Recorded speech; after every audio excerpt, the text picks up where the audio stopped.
Welcome to the channel and welcome to this 2,000 point match play game between Grey Knights and Thousand Suns.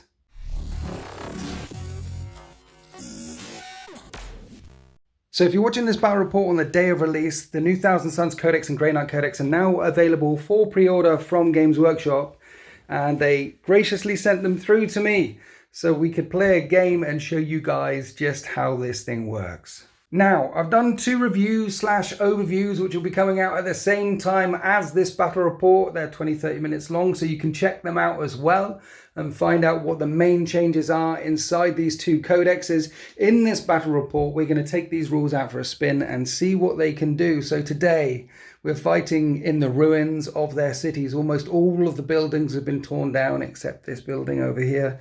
And there's a small Imperial outpost overrun in this back quarter, and we're playing this one from the chapter 2021 mission, chapter approved mission pack thingy bob. So quarter to table deployment, someone deploying in this quarter, someone deploying in that quarter. We're not sure who's deploying it in what edge yet. There's 5 objectives down on this battle grid. As ever, you get 5 points for controlling a primary, 10 points for controlling 2, and 15 points for controlling 2 or more than your opponent.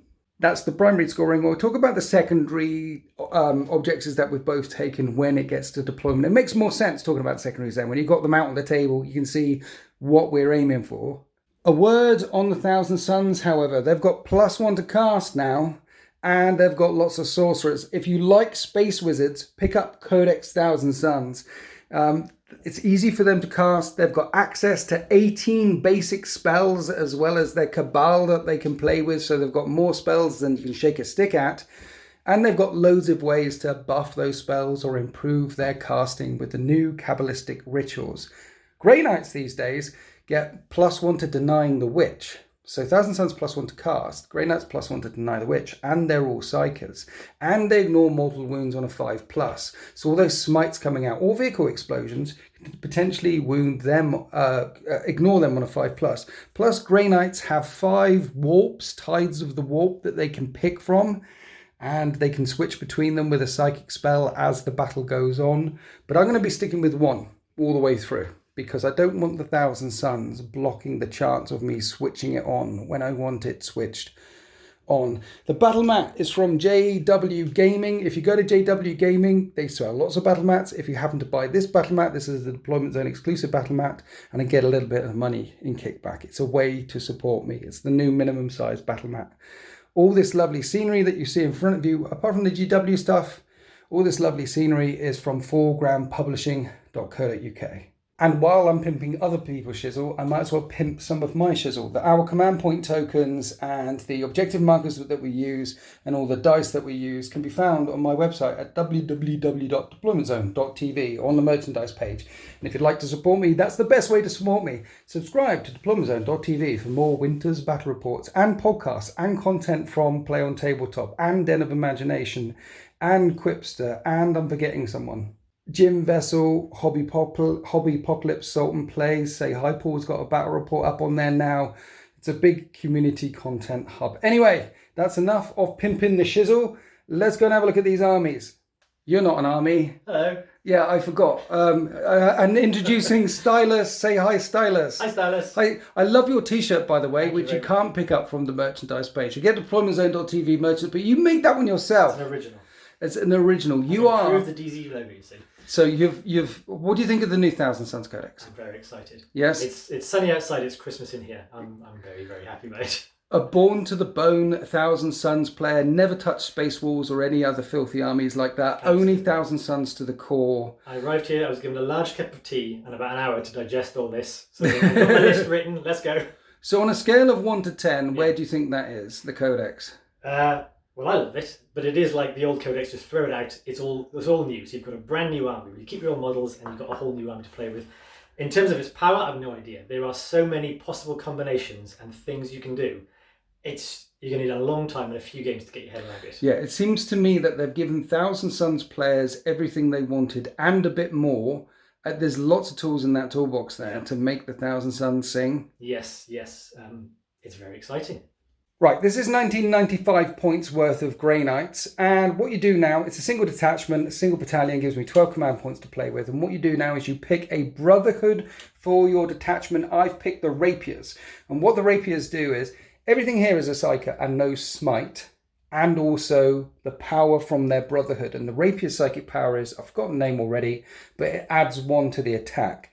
So I can get Terminators. Terminators are base 3 attacks. Normal Strike Squad guys are base 3 attacks. If I get that psychic power off, they go up to base 4 attacks. If they have a pair of falchions in them, doesn't matter whether you have 1 or 2 falchions, you get an extra attack. So 3 attacks, the psychic power, 4 attacks, pair of falchions, 5 attacks on 1 model. This unit here could chuck out 5 Marines, could chuck out 25 attacks. That's one of the things they do. +1 to deny the witch, +5 up ignore invulnerable saves, and then you select a Tide of the Warp. They're the masters of the warp, and there's 5 tides to pick from. One of them is reroll hit rolls of 1 and reroll wound rolls of 1 against demons. And this tide is turned on unless you turn it off with a psychic power. I haven't brought the psychic power. I'm just sticking with a Tide of Convergence all the way through the battle, which increases the range of my psi weapons, but on 6s to wound in close combat with Nemesis weapons, I will do mortal wounds in addition. What does that mean? Everything here that's got a close combat weapon, except for the Nemesis Dreadknights with their Doom Fist, they're not Nemesis weapons, but everything else here is going to do 6s to wound in close combat in addition, and I've got a psychic power to give them all attacks, and they know Smite. And the way this works is there's 2 psychic disciplines to pick from. These guys can only pick from the Santic discipline. Sorry, the Dominus discipline, they can pick a power each. You can pick 2. A Grandmaster can pick 2 powers from the Dominus discipline. My Captain picks 1 power from the Dominus discipline. Everyone else gets powers from the Santic discipline handed to them. So as well as Smite and the extra attack, my Terminators know Hammer Hand, and all my troops know Hammer Hand. And with Psychic Confluence in the Dominus discipline, they can cast Hammer Hand as well as... You can cast Hammer Hand more than once, just like you can cast Smite more than once. So for example, when you cast a Smite, it's a 5, then a 6, then a 7. And if I wanted to cast Hammer Hand, it would be a 5, then a 6, then a 7. You can cast the powers from the Dominus discipline more than once. There's also a way, Stylus, you can cast the power from your Brotherhood more than once as well. You know, the +1 attack, +1. You can do that going up, but you need that warp turned on. That Tide of the Warp. And the reason why I'm sticking with 1 Tide of the Warp is because you're 1,000 Suns and you can deny me switching that Tide on because it's a psychic test, right? So you could get caught with your trousers down if you're trying to go aggressive defensive. Yeah, exactly. There's a nice defensive Tide of the Warp which puts me in light cover so long as I'm more than 12 inches away. Now a Dreadnought in light cover or a Land Raider in light cover more than 12 inches away. And if you're already in light cover, then you get dense cover as well. So you could have light cover, dense cover for your whole army in turn 1, and then you've got to switch the Tide of the Warp to go offensive. But say you blocked that, or say I was playing against Dark Angels that have that Watched Warlord trait that can just turn off a power once, or there's the Silent King that can just turn off a power once. I'm not convinced in tournament play, at least, or in match play, relying on being able to switch these tides around. I'm not sure it's a good idea. It's a nice friendly play mechanic though. Go defensive, go aggressive. It's a great play mechanic, particularly for open play, narrative play, stuff like that. But if you're going to a tournament or if you're playing competitive, I think perhaps sticking with 1 is the way to go. Yeah. What do you think? Yeah, but you've named 3 armies that can shut that down. Yeah. There are lots of other armies that won't have that power to stop you psychically at all. Yes. If you're fighting something like Guard or whatever. That's true. You have a lot of options. So tournament you don't know who you're facing, but against the game you think, well, I could do the Tide thing, that'd be quite fun. Yeah. So my Nemesis Grandmaster Dreadknight dude, he's got 2, and I could have given him Santic. So perhaps at tournament levels I would have given him the warp shaping one as well as another one, and in some battles I don't need to use the warp shaping one. I've given him 2. So Nemesis Grandmaster in a suit. The 2 powers that he have is, one is Gate of Infinity to teleport around all over the place, and the other one is 1 minute Empiric Amplification, so he can increase the damage of psi weapons that these guys have got by 1.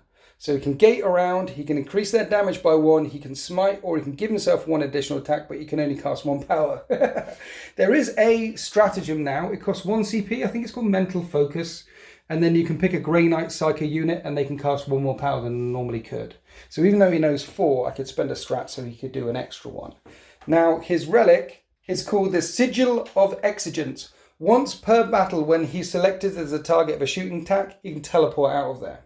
I've also upgraded him the prognosticars. There's 12 things that you can get with my prognosticars, and they're once per battle things, and you pay for the upgrade. I know there's something in those books as well. You've got things that can pay to upgrade characters, Yes. but yours are turned on all the time. It's like add another power or do a thing, and you've got it all the time. Yeah. My prognosticar things is you pay it once, and they've both got one, and that happens once. And he's got 1 minute. Servant of the Throne. When he's selected as a target of attack, he can turn it on, and he's got a 3-up invulnerable save. The prognosticar said to him, "You're going to die this day." He went, "No, thanks for the warning." So he's got a 3-up invulnerable save for 1 turn, and he's normally got a 4-up save, and he can teleport away if you try and shoot him once per battle things, as well as all those psychic powers. This guy, I gave him the Warlord, so that's my relic, the teleport away. Gave him a Warlord trait, and I could have spent some of my CPs dishing out some more stuff, but I really want to spend the CPs on Grey Knight stratagems to find out what they do. So I've only got 1 relic, 1 Warlord trait. On the captain, I've given him Psychic Epitome. Epitome, that's the word. And he can select a Grey Knight Psychic unit within 6 inches of himself. He's also a Grey Knight Psychic unit. And it adds 1 to their Witch Fire damage. So when he does D3 mortal wounds, it could be D3 plus 1. But I've also given him Vortex of Doom. Vortex of Doom is a 12-inch range smite that does 2d3 instead of 1d3 damage. And with Psychic Epitome turned on, that'd be 2d3 plus 1. Vortex of Doom also does splash damage to units within 3 inches of the target unit. It's only a 12-inch range though. So he's my Smite Bomb carrier. And I've given him 1 minute. Gem of Inoctu. I think that's how you say it. He's listened to the prognosticars as well. And once per battle, he can add 2 to his psychic tests. Because Vortex of Doom is a 7 to pull it off. 2d3 smite plus 1 because of his psychic power if I put it on him. And a 7 to cast. Well, with plus 2 to the casting power, I'm casting on a 5. But if I roll a 9 or a 10 or something, it's highly unlikely you're going to deny it. And then you'll shoot the crap out of him, then he's dead. So yeah, he's Psychic Epitome. He's got the relic he can teleport away. Grandmasters give core units a re-roll hit rolls of 1. And Dread Knights are core. Paladins are core. Everything here is core. And Captains allow you to re-roll wound rolls of 1 now. And everything here is core. How cool is that? So reroll hit rolls of 1, reroll wound rolls of 1, and the dreadnoughts are venerable dreadnoughts. So they've got a 6-up shrug and they'll be hitting on 2s, and their psychic power is armored resilience. I can get their armor save up by 1, to give them 2-up save dreadnoughts, along with smite, along with the plus 1 attack. The troops I mentioned all have hammer hand. And then I've got 2 units of interceptors. There's a flamer. They're not called flamers. They're called something Grey Knight something. I'm getting excited. They're called incinerators. Grey Knight flamers are called incinerators. They're strength 6 heavy flamers essentially at 12-inch range. And their psychic power allows them to move, shoot, move. It's called Ethereal Castigation. Basically, in the psychic phase, if I pass a war charge value of 6, they can shoot and then they can make a normal move. But if I do that in the psychic phase, then I can't shoot again and I can't charge again. So basically, you've got an ability with your interceptors now to move 12, because they've got jump. They teleport through stuff. Move 12, pass a psychic test, and then move 12 again. Or behind a wall, they could move out, shoot, move back behind the wall. But again, if they pass that psychic test, that's it. They're not charging, they're not shooting again in the shooting phase. If you failed the psychic test, then you could charge and you could shoot. Well, they're there to harass, essentially.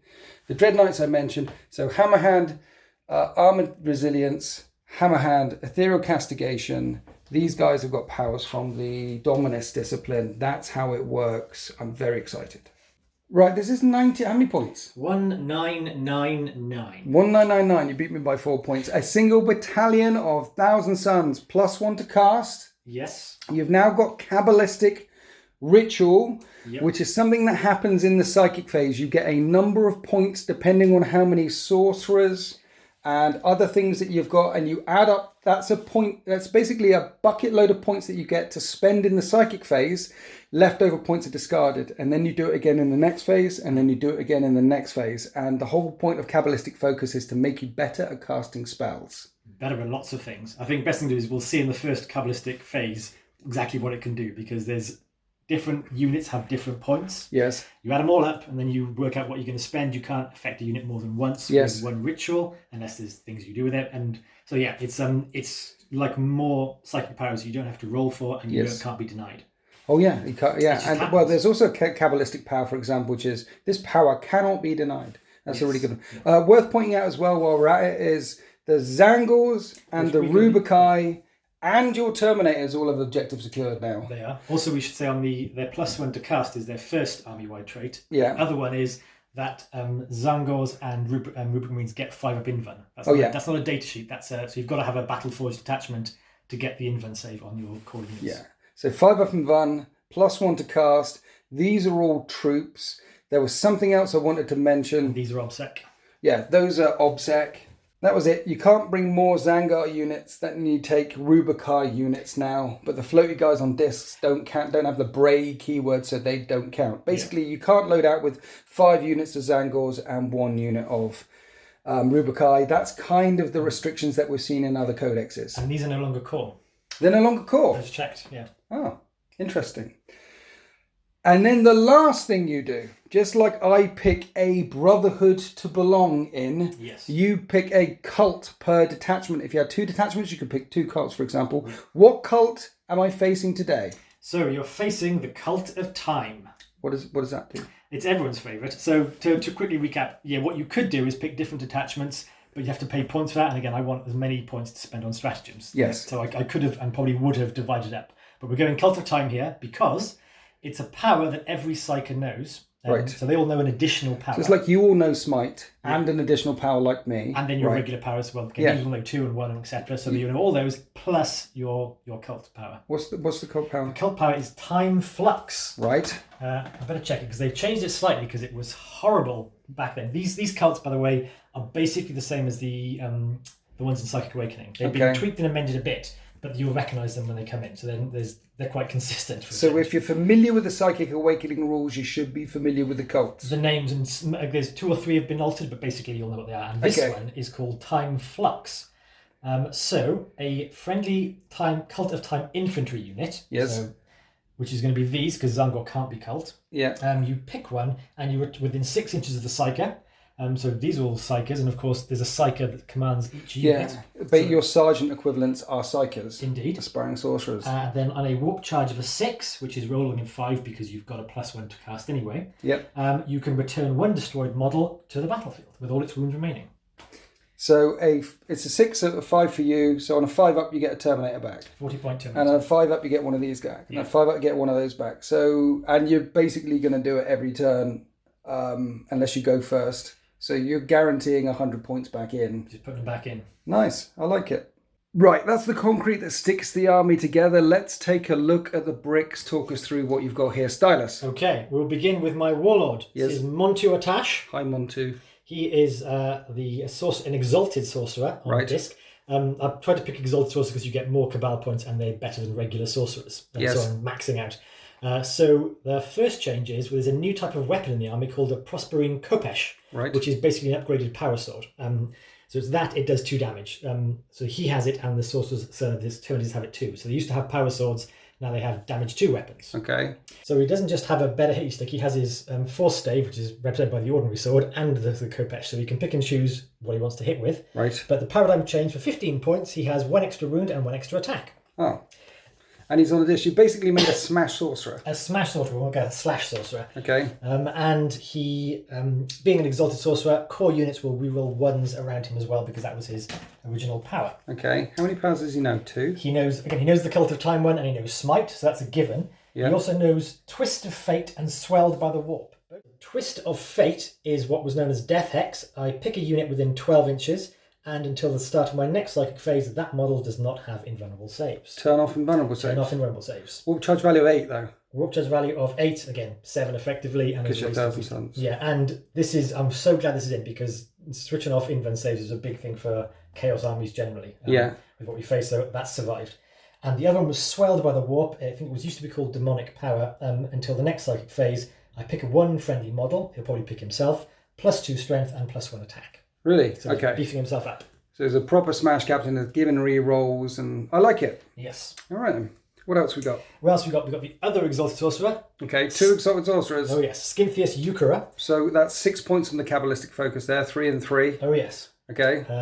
So Scynthius, I've given him, he's got the extra relic. We'll talk about the official relic I'm given when we get to the units. Right. His extra relic is the Umbralific Crystal that was formerly known as the Dark Matter Crystal. Right. And it allows me to pick a friendly infantry unit within 6 inches, remove it, and in the reinforcement step of the next movement phase, which is basically the next movement phase because this is a command phase ability, set it up. So remove a unit, place it down within 9 inches away.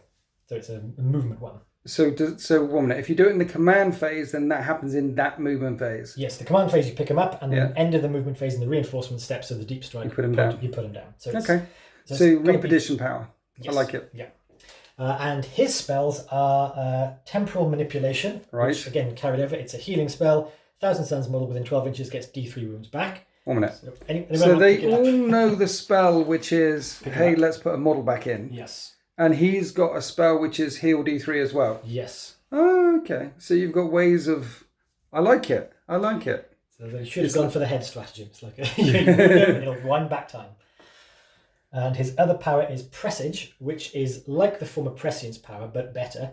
You pick a friendly unit within 18 inches, and until the next psychic phase, the model gets a +1 to their hit roll to attack. So shooting or melee for a hold them round. So Prescience used to be for that phase, +1 to attack. For that round. So for that round. But now it lasts until your next psychic phase. Yeah. So +1 a hit. Yeah. Nice. So that's useful. And that's all the stuff he's got. Okay. Right, now we get to the new character. Right. Who's so new, the model's not out yet, so I had to improvise. So this is a kit-bashed Infernal Master. This is a kit-bashed Infernal And he looks Master. lovely. 90 points Infernal Master for a Psyker who basically operates like a Space Marine chaplain. He's got 2 things that he can do, and he passes them on a 3. And I can't find any way in that book where it buffs it so he can do it on a 2 or do it automatically. But basically it's 2 upgrades in the command phase. Roll a 3 and it happens, roll a 3 and it happens, as well as a 90-point Psyker. Yeah. So what are his upgrades? So this is Hathor Marduk, the Infernal Master. Again, rather than chaplains chanting litanies, he's summoning little demon familiars to do his stuff. Okay. So you can give him 2 pacts to attempt. You can only attempt 1 per turn. Is there only 1? I think it's only 1, yeah. Okay. Let's just check on that. Because let's check. we have Yes, 1 pact that has not already been attempted. So if you want 2 Infernal pacts going off, you need 2 of these fellas. Makes me think I want 2. But the first one I've picked is called Bladed Maelstrom. Right. You pick 1 enemy unit within 30 inches and visible to. If the unit is 6 or more models, which is not relevant for this battle, it's a mortal wound. But crucially, until the start of your next command phase, subtract 2 from advance and charge rolls made for that unit. 2 for advance and charge. And it's a 30-inch range. So it can really slow them down. That's interesting. And I suspect there are ways to boost range for spells, so we could do it from further away. Yep. I think that's one of the Kabbalistic pacts. And Yep. Yeah, so that could slow down an assault army. Okay. And the second one, I think, is one of the gimmies. It's called Glimpse of Eternity. If you get it, until the start of your next command phase, you can re-roll 1 dice. You can't re-roll a mission-related dice, but everything else is up for grabs. So on a 3-up, Yeah. you can re-roll a dice. Yes. So it's a free command point re-roll. It's better than a command point re-roll. Why? It's unrestricted. You can do it for anything. Oh yeah, command point re-rolls you can only do for to hit, to wound, to save. Yep. And it's a dice that you can re-roll so long as it's not a mission dice. Exactly. So you could do it on a vehicle explosion. You could do it on a psychic power. You could do it on a... You could do it on a charge where one of the dice was really good and one was really bad, and you keep the good one and re-roll the bad one, because now with CPs you've got to re-roll them both. Yeah. Anything. So put that in your pocket. That's fantastic. It's like Zinch is trying to twist the tides of fate. Very much so. They took away CP rerolls and they've put a model back in that can do a CP reroll for everything. They took away the overriding power of CP rerolls and put 1 back in for 1 army, the Zinch army. I love it. And that's an always on, because the other one you've got to be within 30 inches. If I get first turn, it might not come off. Yeah. You always do this one throughout the battle if he's around, because it's always useful. If he pulls it off, he does it. Yeah. Okay. And the last character is Mildred. So this is a Zangor shaman who, again, is not part of the cult, so doesn't know the cult of time ability, but can buff these. They get +1 to their hit characteristics when they're within range, knows the smite power, and knows 1 others. I think the Shaman is the only one that is restricted in the powers. There's 2 psychic trees. One is Discipline of Change, one is Discipline of Vengeance. And as far as I can tell, all the Thousand Sons know all of them, with the exception of the Shaman, who just knows Change. Right. So the Change I've picked is called the Cacodemonic Curse. Okay.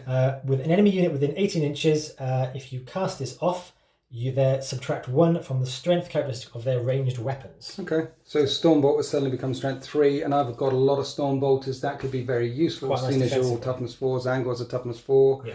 Nice defensive power to help keep her little cackling hounds, creatures alive. Xenos. The Zangor are basically unchanged. They have their blades, which is an additional attack and -1 to hit. Yep. Some of the strats don't benefit them as much as they used to. Zangor have been pushed down the running order a bit in this. Okay. And we have some Zangor Enlightened, which again have Fatecaster Great Bows, which, look at it. Strength 5, -1. Although looking at it now, I can ignore the Lookout Serval, so that's interesting. Really? Yes. How many shots do they have each? They have, it's Assault 1 weapon, so they've gone down. It used to be Assault 2. Okay. But each time an attack is made, an unmodified hit roll of 2 is always successful. Okay. So always hit on 2s, looks like. So that's nice. Okay. And they can character snipe. They can character cool. snipe and hit on 2s. Cool. Strength 5 -1, so we shall see. Should have bought more of them. I know, I've realised now I should. And we'll go back to the big lad at the back. Okay. The Mutalith Vortex Beast, he's a great big monster, basically. He's changed a bit. So essentially what he is a 140 point tank that can punch you. And the vortex on the back fires out mortal wounds. And the more injured he gets, the less mortal wound attacks he can do with a shooty thing. And I think when he's on 1, 2, 3 wounds, he can't shoot with that thing anymore. Yeah, that has changed. He used to be, again, a big old beast, and he had a tree of powers to pick from that modified things. Rerolls to charge, increase to strength, lots of tweaks and stuff. Yeah. Now basically he's got one of 4 powers that do mortal wounds in different ways. Yes. And used to be you'd pick one and have to roll a dice to see whether it went off or not. Yeah. It appears it just goes off Yeah. if he's at the right room bracket, and he can start off doing 2 at a time. Yeah. So a bit more simplified, a bit less refined, but there's plenty of complication in the army anyway, so Yeah. we don't need extra. Well, it's 140 points. He can do 2 at the start, and then he does 1, and then he does 0. At the same time, he's still a monster which is coming forward, punching stuff with a 5 up and vulnerable save. He's still got 14 wounds at toughness 7, and he still heals D3 wounds a turn. Yeah. And at 140 points, it's a very interesting model to bring now, I think. I should have brought 2. I don't. True competitive. It's good for what it does, I think. In the past, I've found him to be a useful problem to give the opposition. Because you throw him forward and they've got to do something about him. And he's not really the linchpin to your plans. He's just causing problems. Also, if you bring in a pure Thousand Suns army, you're going to bring that instead of Defiler or Hellbrute, surely. Yeah. I mean, you get Defiler in the other armies. You could only get this in Thousand Suns. And look at it. It's glorious. Spawn, you brought Spawn because you're you. Yeah. Do we recognise this guy back here? Yes. He's come for a reunion with his custody friend. This was a Custodes that you turned into a Spawn once in a 1,000-point battle report. There's a Mordian 3,000 point. There's a Mordian Iron Guard. Yeah. These are spawns that you've turned This is my trophy cabinet. the victims of your enemies. Sad news, they put a stop to that. We're gonna. Oh yeah, you can't. I think word got out and they said you can't do that anymore. So and all my future opponents you've got off lightly because I can't turn your characters into spawn. Magnus can't do spawns anymore. Except in my head. Maybe I'll just headcanon everything I kill. So we'll skip over that. That didn't happen. Rubikai. Oh, so they've done is their attacks got a bit more reliable. Yes. It's 2d3 rather than d6. It's the same as the Death Guard. It's Yeah, so nice. it's better. Rubikai can now bring Reaper guns. What are they called again? Soul Reaper cannons. So 1 per unit. Used to be you need 10 Rubikai to have O1. Now it's just 1 per unit. So you've brought a Soul Reaper cannon and a Soul Reaper cannon because these are 5 shots at strength 6 -3 1 damage. Indeed. They're pretty good guns. Oh, it's worth mentioning now we're on to the Rubikai. All is dust. That's still there. So if you get hit by damage 1 weaponry, you have +1 armor save. Yeah. You've also got the 5 up and vulnerable save, and you're fearless.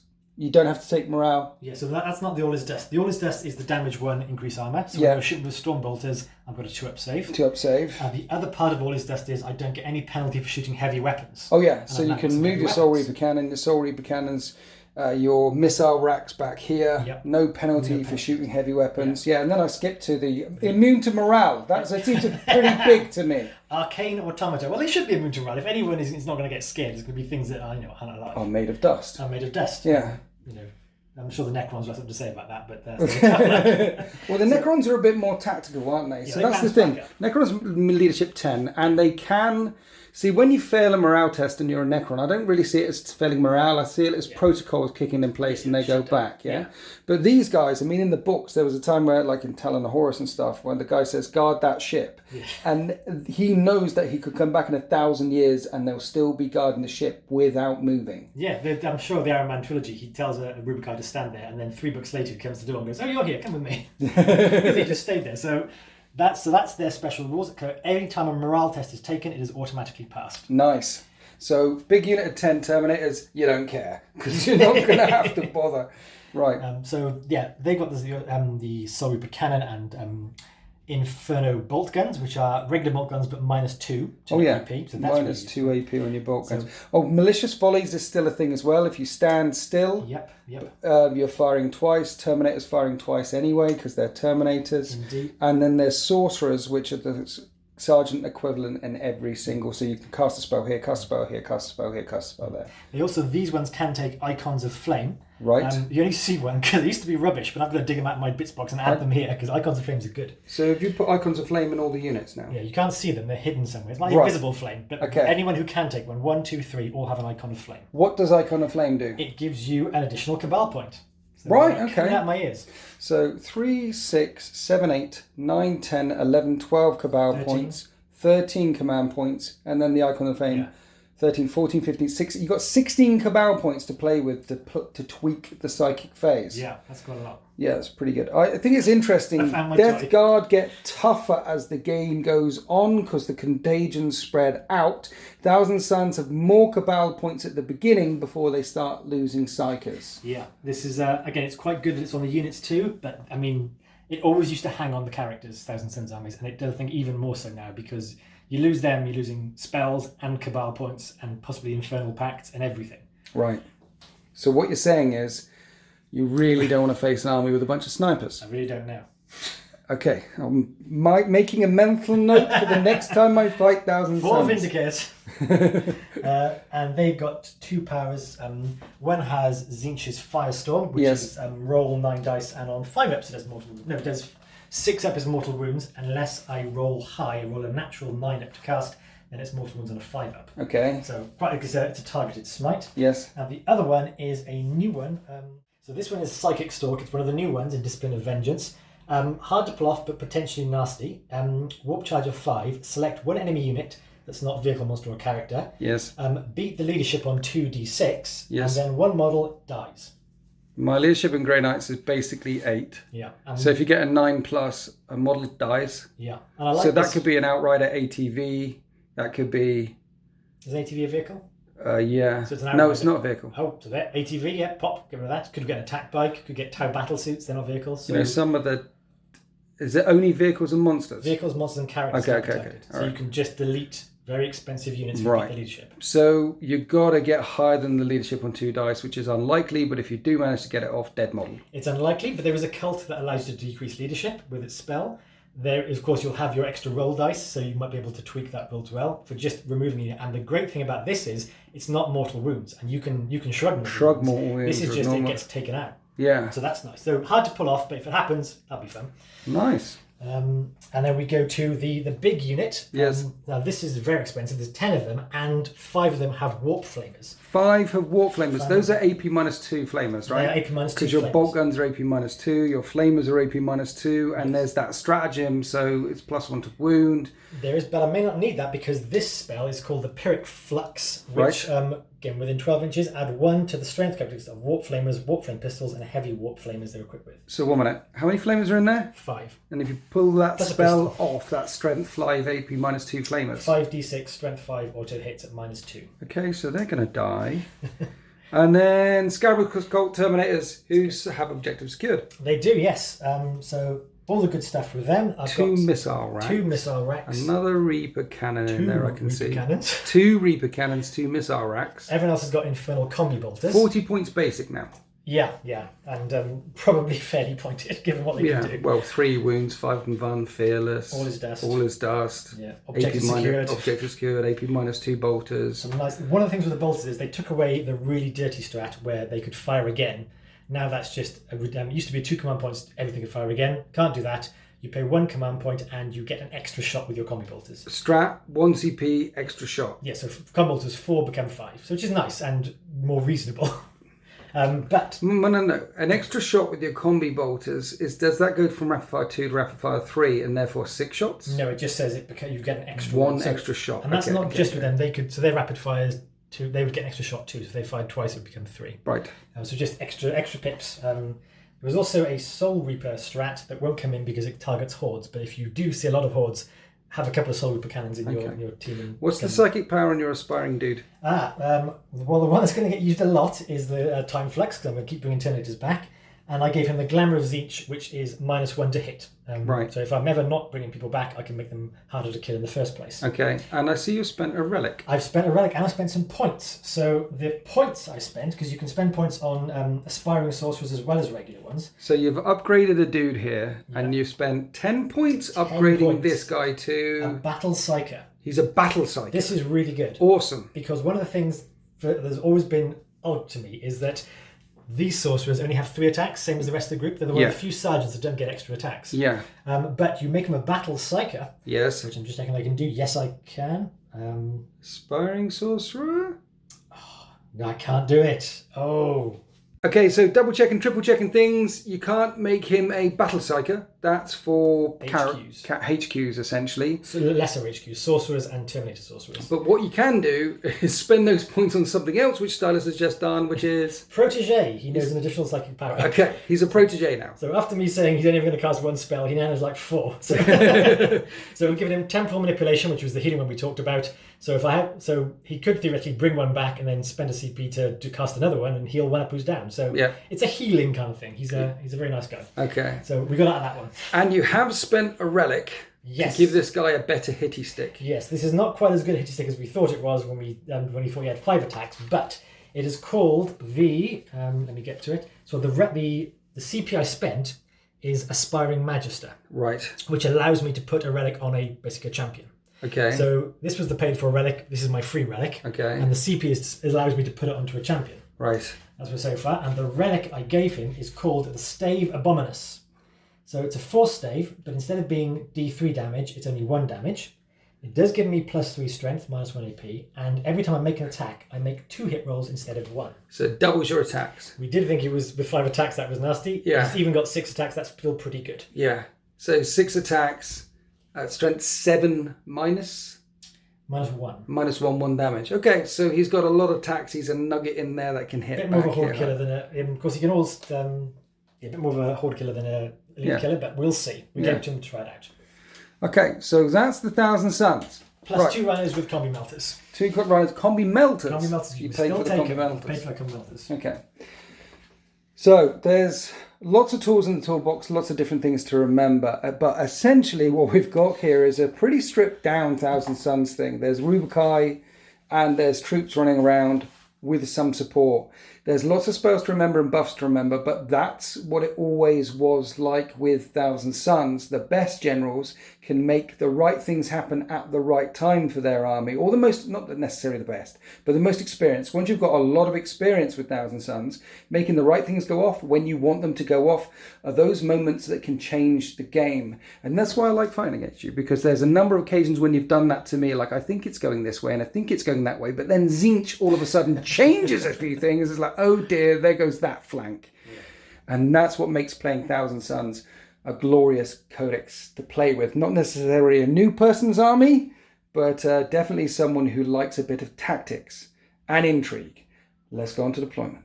Right, here we are after deployment. Grey Knights have teleport strike. They can teleport in, and I've put these units in reserve. 2 units of strike teams and a unit of terminators. That's it for now, because for the secondaries, Right, there's one that you can pick for killing demons. You don't have any demons. I have no demons. There's another one you can pick, which is a psychic warp crafting thing, complete psychic actions on objectives.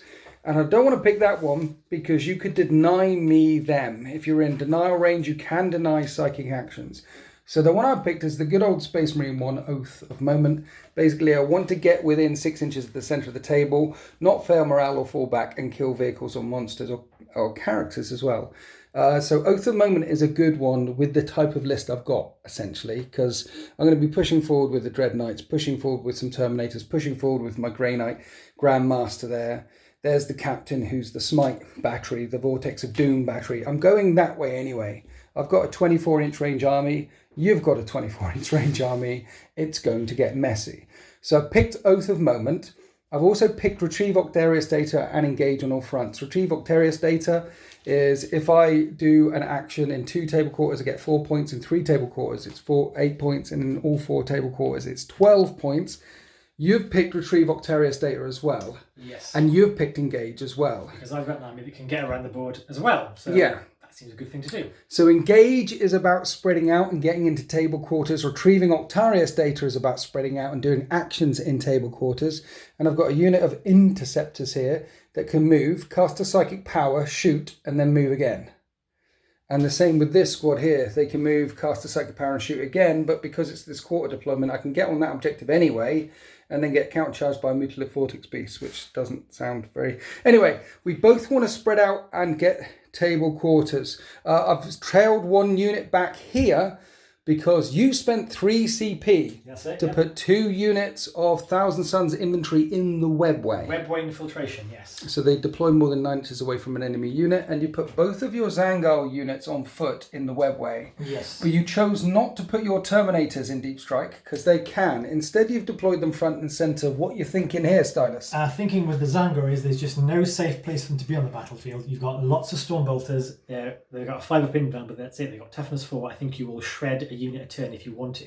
If I go first, yeah. But even if once I'm running around the battlefield, I'm expecting to lose them the minute you choose to get rid of them. Whereas everything else has got good toughness, or is dust, I can regenerate. Yeah. Zangar are there to deep strike in, get me Octarius, get me a Landbreak, get me a engage on all fronts, and if they die, they die. I got me the points. Okay. So that's what they're there for. So the Terminators, I've been through this before, and I just don't like losing the amount of firepower they can kick out on turn 1. It seems, and also you could screen me back.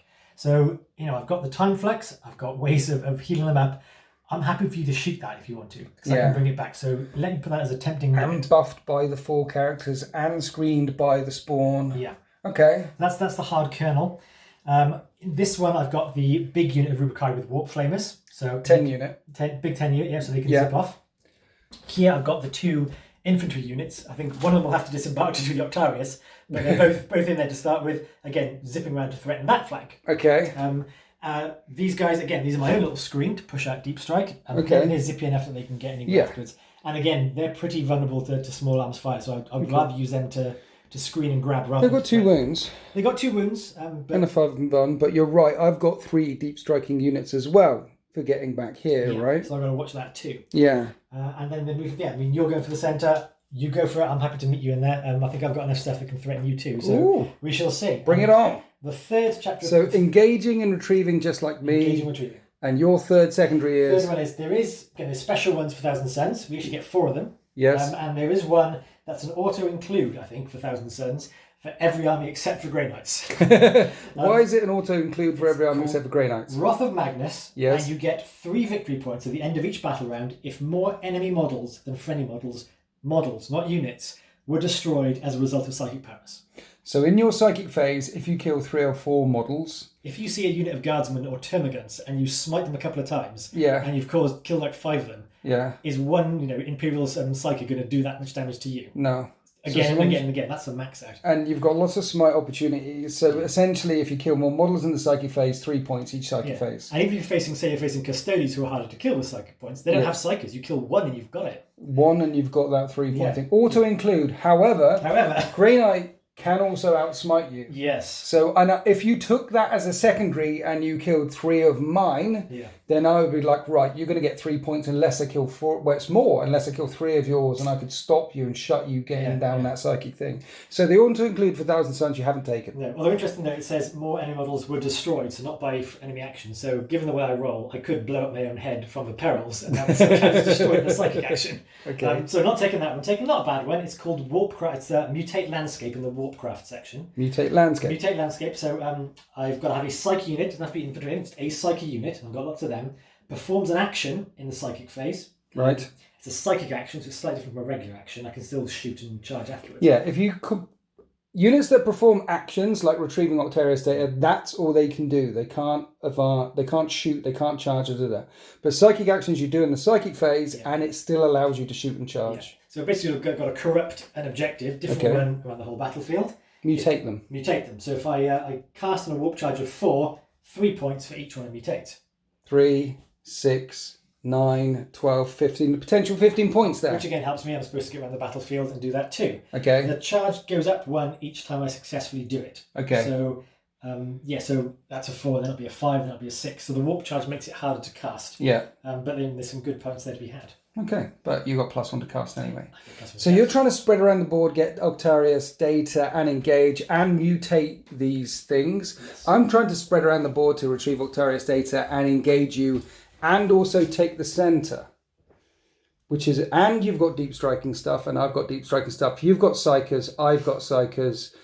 This could get crazy real quick. Let's roll a dice and see who goes first. I have white today for the purity of Grey Knights. I have black for the darkness of the void. The blackness of your soul. After you, so you again. And we'd get a 5. 5. I get a 4. It's Thousand Suns, turn 1. So in the Thousand Suns command phase, the Infernal Master is casting the bladed thingy bob. Yes, I'm making a pact with the Immaterium. So Okay. It's called Bladed Maelstrom. Just to try it, see if it's interesting. I'm putting it on this guy, because this guy I'm going to shoot. Right. So it might slow him down. So I need a 3 to make it happen. That's a 3. It happens. So if it contains 6 or more models, mortal wound. Doesn't. Yes. Until the start of my next command phase, subtract 2 from advance and charge rolls. 2 from advance and charges. Yes. The pact with the Dark Gods is successful. And here we are after the Thousand Suns movement phase. The first thing that happened is these fellas jumped out of the Rhino before the Rhino went flat out and has got onto one of the objectives.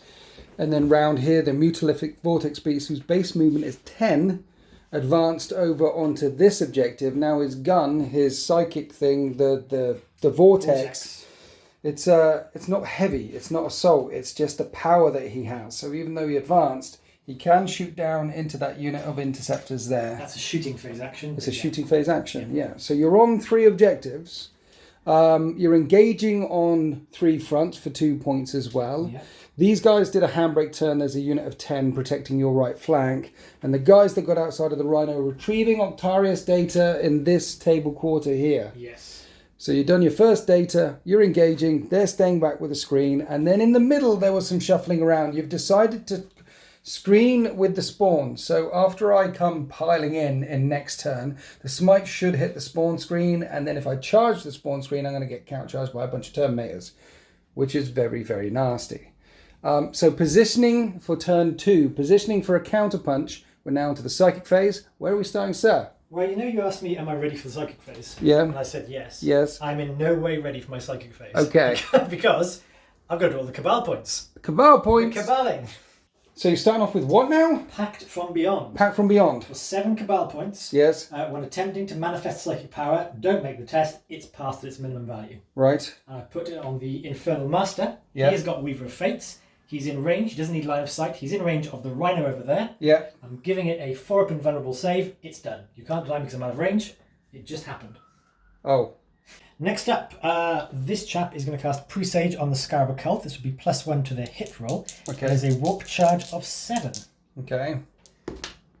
That's perils. That's a perils. Welcome to the new Thousand Suns Codex. Lovely abilities is going to have to use a command point reroll just to make that not happen. Yeah. I can't have that. So, once again, take 2.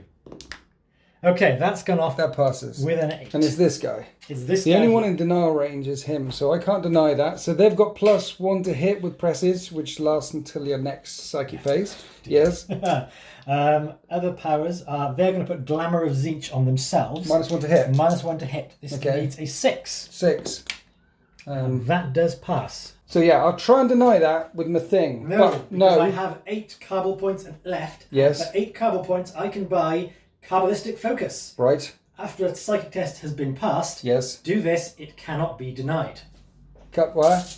It cannot be denied. So that's an automatic 4-up invulnerable save on them. They're an automatic -1 to hit on them, and I can't deny it. Yep. Brilliant. Nice, isn't it? That's all your Kamal points spent. That is, yep. Any more spells, I sir? think, well, I'm not going to push my luck because. So I'll look again mostly over either stuff that's not in range. He could smite, but I don't think it's worth it. I'm just going to go to my psychic action now. Yeah. Psycho's going to do. This is Mildred. She's going to attempt to do to mutate this. Mutate that objective. I need a 4 for this. Okay. Okay. You fail your psychic action. I failed my psychic action and I kept Cabal points. I could have done something about that. Has that one done a psychic thing? He has, Yeah. yes. So yes. that's it. That's failed. That's it. That's fair. Interesting. So that would have been 3 points. That would have been 3 points. Oh dear. Oh dear. Okay, shooting phase. Both of the rhinos advanced. They're not shooting. The ones behind the wall are completing a psychic action. Essentially, we have the Terminators here that can shoot, and the Mutalith Vortex Beast over here that can shoot. So what are we doing with the Mutalith Vortex Beast, sir? Because he's on full whack, he Yes. can do 2 vortex powers. Yes. And unlike the last time, they just happen. I don't have to roll for it. Right. Which is nice.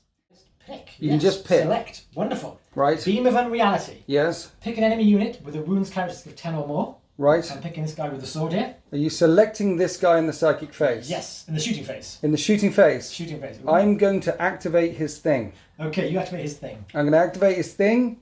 Sigil of Exigence. Once per battle in your opponent's shooting phase, when the bearer is selected as a target of ranged attacks, you can activate this relic. If it does, remove it from the battlefield and set it back up on the battlefield anywhere that's more than 9 inches away from enemy models. If the bearer is no longer an eligible target, your opponent can then shoot a new eligible target for any attacks that had targeted the bearer. And I'm also going to activate his once per battle 3-up invulnerable save, Servant of the Throne, until the end of the turn. And he disappears from there, and he appears there right up in your grill. 3-up invulnerable save now, till the end of the turn. Can't be shot at by the big Mutalith Vortex Beast. Give me a jump forward. So, what would you like to talk with it? With the Mutalith Vortex Beast now? Now I've done my shenanigans. I've out-shenanigans the shenanigans army. You have. I've tricked you into jumping right in front of all my guns. That's where the enemy is. I want to go that way.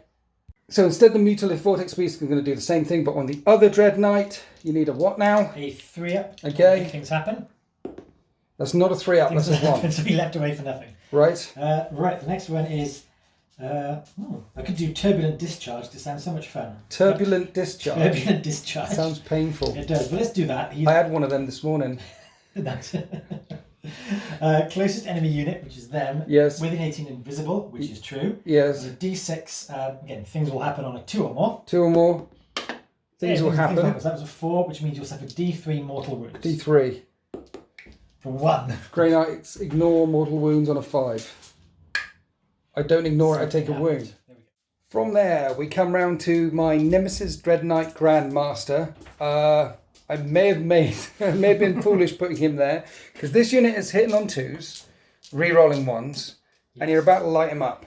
And he spent 2 CP on Wrath of the Magnus Did Nothing Wrong. Wrath of the Did Nothing Wrong. So Wrath of the Wronged is what it's called, but as we know, they did nothing wrong. So the Did Nothing Wrath of the Did Nothing Wronged. Right, which is the new Veterans of the Long War. Yeah. Which is 2 +1 CP. to wound. It's 2 CP, so it's expensive, but I could kill your boss here. Go for it. And you've got a 3-up invert, haven't you? Right now, yes. So I think I'm not going to try and get cute, even though I've got Soul Reaper cannons and Hellfire missiles and combi bolters. Yes. I think just put it all into him, pound his twitching corpse afterwards, a whole lot.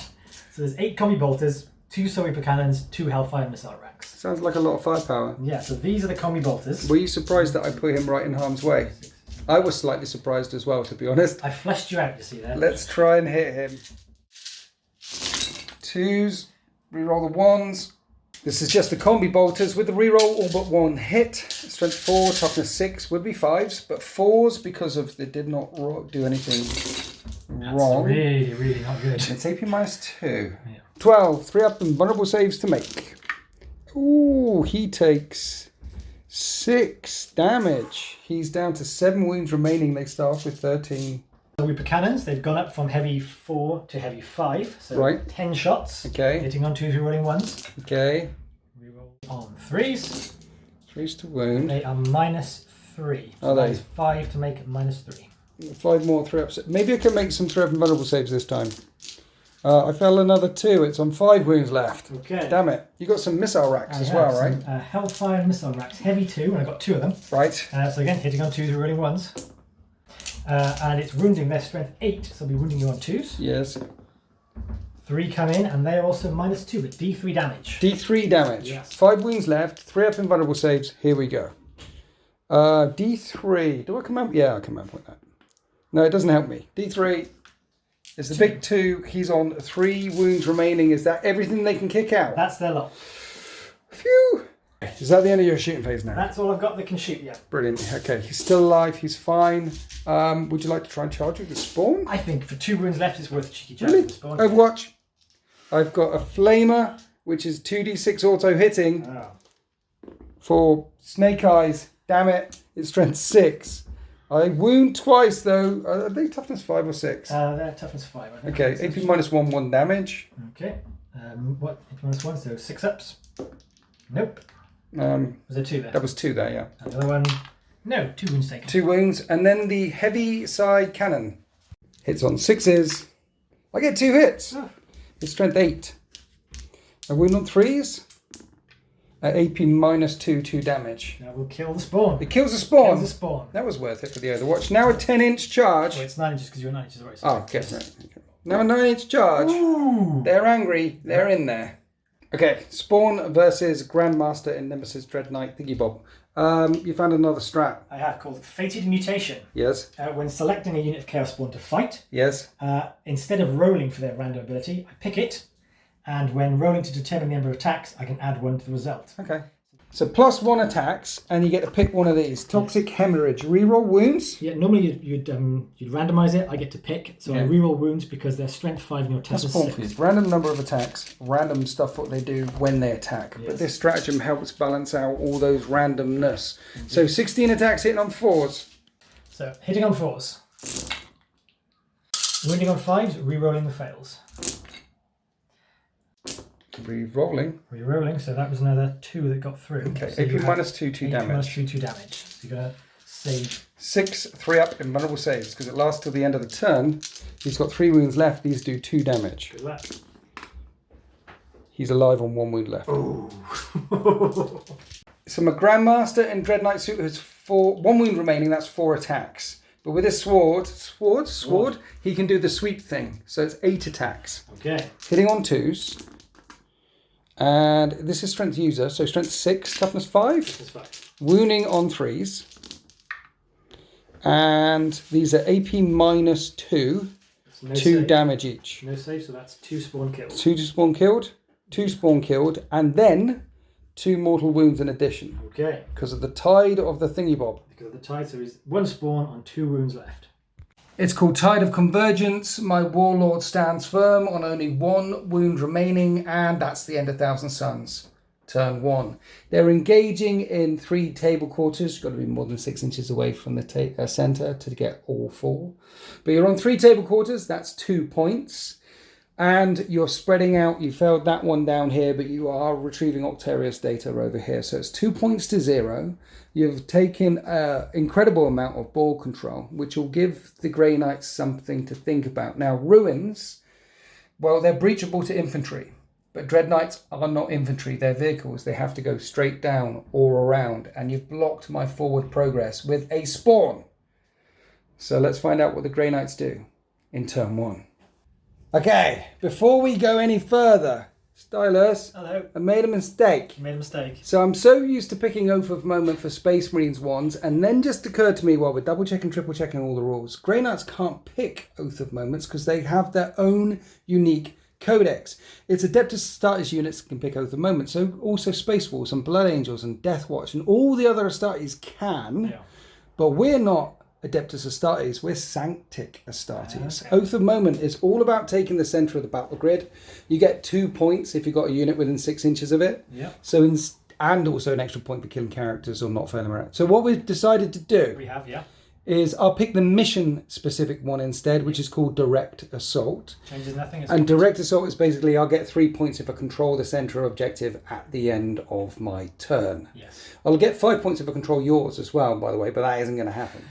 Okay, here we are after the Grey Knight shooting phase. The team at the back are retrieving Octarius data, and I'm engaging on 1, 2, 3 fronts. Now, the middle is a bit of a car park, and that's a threat, that Mutilith Vortex Beast. So one of the Dread Knights has come round this way to lend his fire support down into the Mutilith Vortex Beast, and a squad of lone interceptors are going to try and charge him and kill him. We'll find out whether that works. In the centre, everyone is sort of ducking and covering. I've got a reroll hit roll from him and a reroll wound roll from my captain. The other intention is to try and crack open this Rhino with a 4-up invulnerable save. I know I could put the las cannons missile launchers elsewhere, but that is a considerable part of your mobility, to be honest. And I want this unit to either charge the unit that gets out, or after they've shot, I could move, shoot. See, this is the thing. Their psychic ability is to shoot and then move again, and I can get on the objective. But you could block that. Or I could just shoot it and then charge it. I think that's what I'll do. Okay. I'll shoot it and charge it, so they won't do their psychic ability. Okay. So talking about psychic abilities, let's start round here. Now their psychic ability is move, shoot, move. I don't think I need that. What I do need is extra attacks. So let's do that with the Rapier's one. It's a 4 to cast, and I cast it on an 8. Okay. So they will get an extra attack. I have so many to deny the witches. Okay, so it's a 9 to deny that. No. You don't deny it. Onto this fella here. Dread Knight. He's going to smite you. And that passes. Are you in denial range of that? I don't think you are. Don't think I've got anything that can... Nope. That does a mortal wound to the Mutilith Vortex Beast. Okay. They're doing an action so they can't complete any psychic things. This one's going to do armored resilience first. It's a 6. That passes. That pluses 1 to its armor save. Would you like to try and deny that on the Dread Knight? Dreadnought. Dreadnought. No. No. And then this one I'll try and do it as well because you have deep strikers. That one passes. So I've done armored resilience on that one and that one because it's a 6, then a 7. So they've both got dreadnoughts with a 2-up armor save. Wow. Which is nice. Now we come down to the mess in the middle. I'm going to try and gate my guy out of there. Okay. So leadership test of 7 to gate him out of there because he's got 1 wound left. And he perils. So I think I'm going to spend a CP on that. The Empyrean has gone crazy over that. Actually, I will spend a CP on that because I forgot to, but I'm going to burn another CP on tripling my psychic thing. Okay. What I can do is I spend a CP and roll 3 dice. I really need to get him out of there and discard the lowest. Okay. What I should have done is do that, but because I forgot, I'll burn both of the CP, 1 for the reroll and 1 for this thing. I'm learning the book. Okay. Really need him out of there. So I discard the lowest, and that's a 7. That's a pass. You can deny that on an 8. Okay. And that's a 7. You don't deny it. No. Okay, but I should have remembered it, and it would have only cost me 1 CP rather than the 2. So he gates. He reappears over here, ready to start putting pressure down here. What else have I got? This thing might as well smite. How many wounds is on him 2 left? So I've already done 1 smite. This is now a 6 to cast, and that passes. Again, they will try and... This one... Okay, that was a 7. That stops. You deny the smite. So I'm on to my captain, who's got +1 to his... No, he hasn't. He's got... yeah, +1 to his smite powers. And he can put it on himself or a unit within 6 inches. And that fails, because it was a 5, 6, 7 now. Okay. So we're on to this unit, who might as well smite as well. 5, 6, 7, 8. That passes. That fails, sorry. Fail. And then this unit... I'm going to give them +1 attack. Okay. That was a 6. These guys are a 7. Okay. No, I can't do that. I can do that if the tide of something is on. They can do their same brotherly thing, so they can't do that. What they can do is smite. I think I need 9 or 10 or something. Oh, that's definitely a super smite. That passes. You never know. 12 to deny. You do. D6 damage on the Rhino for 5 damage on the Rhino. Is that a 5? That's definitely a 5. Yeah. Right, shooting phase. He's got -2 to charge. He does. But I need to end up within 6 inches of the centre of the to get 3 points, so I can't shoot him despite the -2 to charge. Instead, he'll shoot his Gatling silencer down at them. It is damage 1, so you will have your 1-up save, Okay. but it is 12 shots. 4's to hit because of warp stuff and things. Hammer of Zinch. That's the one. Strength 5, 3's to wound. Yeah. 2 up All saves. 2-up saves. One goes. I took a 1. Tickle one. Next, my character with a side cannon will fire down there. 24-inch range on side cannons, but because of the warp or convergence is in effect, it goes up by 6, 30-inch range. Nice. It's heavy though, I moved. I hit on 3s, and it is strength 7, and he's not in range of himself. So that's a 1 at -2 damage. -2. So it becomes a -1 because of the barricade, and kills 1, 2 damage. Which you can just bring back with a spell. Because that's all the firepower that's going up that way. Just tickling them. Just tickling them. We're across to my... Now I'm in... See if I blow that up. Okay, let's put the Dreadnought, the Venerable Dreadnought into that. That's what I put it here for. Las cannons on 2s because it's Venerable. And wounding on 3s. 2 4-up and Venerable saves. Make one fair one, d6 damage for 1 damage, and the missile launcher hits and wounds. And he failed to save, d6 damage for 5 damage. Dead Rhino. Blow up.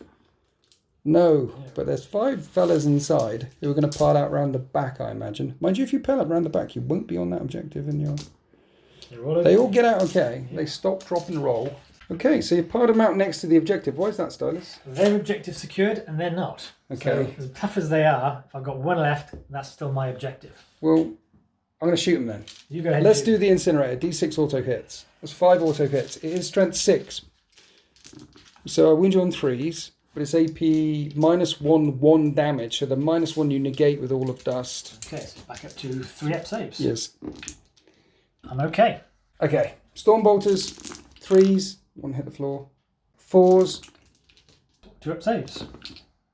So that's that part. We're coming round here to all of this lot.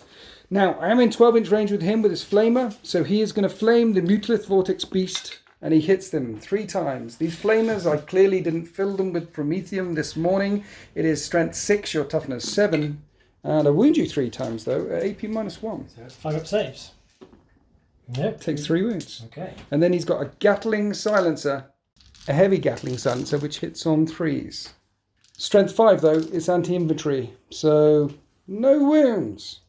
So on to my Grandmaster. His weapon skill and attacks go down, and his ballistic skill. So his weapon skill stays the same, his ballistic skill goes down. So he's now hitting on 4s with his heavy side cannon into the Mutalith Vortex Beast. And he hits 4 times. It is strength 8, your toughness 7. I'm wounding on 3s. I wound you twice at -2 damage. 5-up invuln. That's another 2 wounds. And I put him just in range to hit with a flamer. Let's see if I put any Promethean in this one. No, only 5 shots. That's the highest number of damage I've done so far. I do 2 wounds at -1 though. 5-ups. 1 off again. How many wounds has he got left? Got 7 wounds left. 7 wounds left because the Interceptor's right in front, and now I'm going to flame on with the Incinerator for 5 times. These will wound on 5s at AP -1. 5-up again. Takes another 2 wounds, and now I'm going to unload with all the Stormbolters, which hit on 3s and wound on 5s. 2 more. So 4-up save is standard, right? Yep. Takes another wound. Ooh, how many's he got left? 4 left. 4 left. So you don't need to charge him to get in range of that objective. I'm in range of that objective. So I could shoot him with this, but I'm confident now that if I charge him, he's dead. I'm confident because that's the thing with +1 attack as well. Yeah. So I will instead fire the las cannons down at the Scarab Occult Terminator. So I'm going to do the las and missile at the same time because the armor save and everything the same. Mind you, -1. And no, actually you get a better armor save because of the barricade there. So here's the las on 3s because of your glamour and 2s. And that's AP -3. Which comes AP -2 because of the barricade, so 2 4-up saves. Okay. One and goes through. D6 damage. Kablooey, one gets evaporated. You have to put it on one within 3 inches of the yes. obstacle. That's how that works. Yes, But within 3 is fine. Missile launcher misses. And that's the end of my shooting phase. I know you can bring them back, but it's only one a turn. Yes. slow Okay. down. So now we're going to charge. This unit will attempt to charge these guys. Would you like to overwatch? No. No. Let's charge. Charge interceptors. They make a 5-inch charge. They end up there. I'd have hoped more of these dudes were dead. So I don't think they're going to do the job. My Nemesis the Dread Knight. Dread Knight needs a 5 because you put -2 to charge on him to hit that spawn. And he gets in, and then the last charge I had to make was the interceptors round here, charging into the Mutalith Vortex Beast. Now he always gets 5 attacks. He does. Which he can treble up to 15 attacks for anti-horde or the big smashy thing. His weapon skill is now down to the middle bracket. That's the difference. Okay. So 4 But he's about the only thing that can really hurt me because I'm going to get 3-up saves against here, hitting on 3s, wounding on 4s. I have to start here. Yep. Let's start here. And this is just 3 models. 15 attacks. Hitting on 3s. I'm wounding on 5s, but 6s do mortal wounds in addition, and you've got 4 wounds left. So that's 3 invulnerable saves you need to make, and then 2 mortal wounds. It's dead. Dead. Does it blow up? Does it blow You know up? what happens when they blow up? Oh, it's nasty blow up. Does it blow up on a 5 They now? changed it. Have they changed Please don't let it blow up on a 5. it? It doesn't blow up on a 5. What does it blow up on? A 4. Oh no. It's not as bad as it was though. Yeah, but it used to wipe out entire units. What does it do now? Each unit within 6 inches suffers D3 mortal wounds. D3 mortal wounds on the Grey Knights, which I can ignore on 5s. I ignore one of them, it kills one. Is your Rhino within 6 inches? It may well be. Yeah, 6-inch range, Yeah, D3 yeah, on the Rhino. I'll roll for it. There you go. I'm rolling for damaging you. That's 2 wounds off the Rhino. It's down to 8 left, but I do lose an interceptor because one of them was injured, but it does get me that objective there. Would you like to pay to interrupt with some Spawn or some Rubikai? The Spawn's not going to do anything, and the Rubikai, I don't think so. You do your worst. Okay, let's start off with the Nemesis. Dread Knight. I need 3s to hit. It's strength times 2. Someone's strength 12. 2s to wound. And it's AP -2, 2 damage each. And those are 2 mortal wounds as well. He's gone. He's gone. He's gone. Smush. Let's move so I'm wholly within 6 inches of the centre of the battle grid. And come around here to Grey Knights versus Rubikai. Right, this unit hasn't got any buffs, but there are 3 with falchions. So that is 4 attacks. And they hit you on 3s. They're strength user, so I need 4s to wound. 1 hit the floor. And they're AP -2. AP -2, 1 damage. So it's 6, 5 ups, 6 up, 5 up saves. 6, yeah. 6 5-up saves. 1 damage I get, so it's 4-up saves. Because of all his Because of all dust. his dust. Yeah. So 4-up So saves, 6 those 4-up two are mortal saves. wounds? Yes, which you apply after you do the normal wounds. So 4-up saves then. Okay. Okay, that's 1 dead and a bit. And then 2 mortal wounds. Okay, just cards in this squad. He's got a halberd. He hits on 3s. And halberd's a strength +2. So I'm wounding on 3s. And that's -2, 2 damage. That's 2. So no, all his dust, so Yes. -2 is just straight to the 5-up inlet save. Yes. 1 save. 1 save. Oh dear. That's it. And then there's a guy with a incinerator. We can 3s. whack him with the incinerator.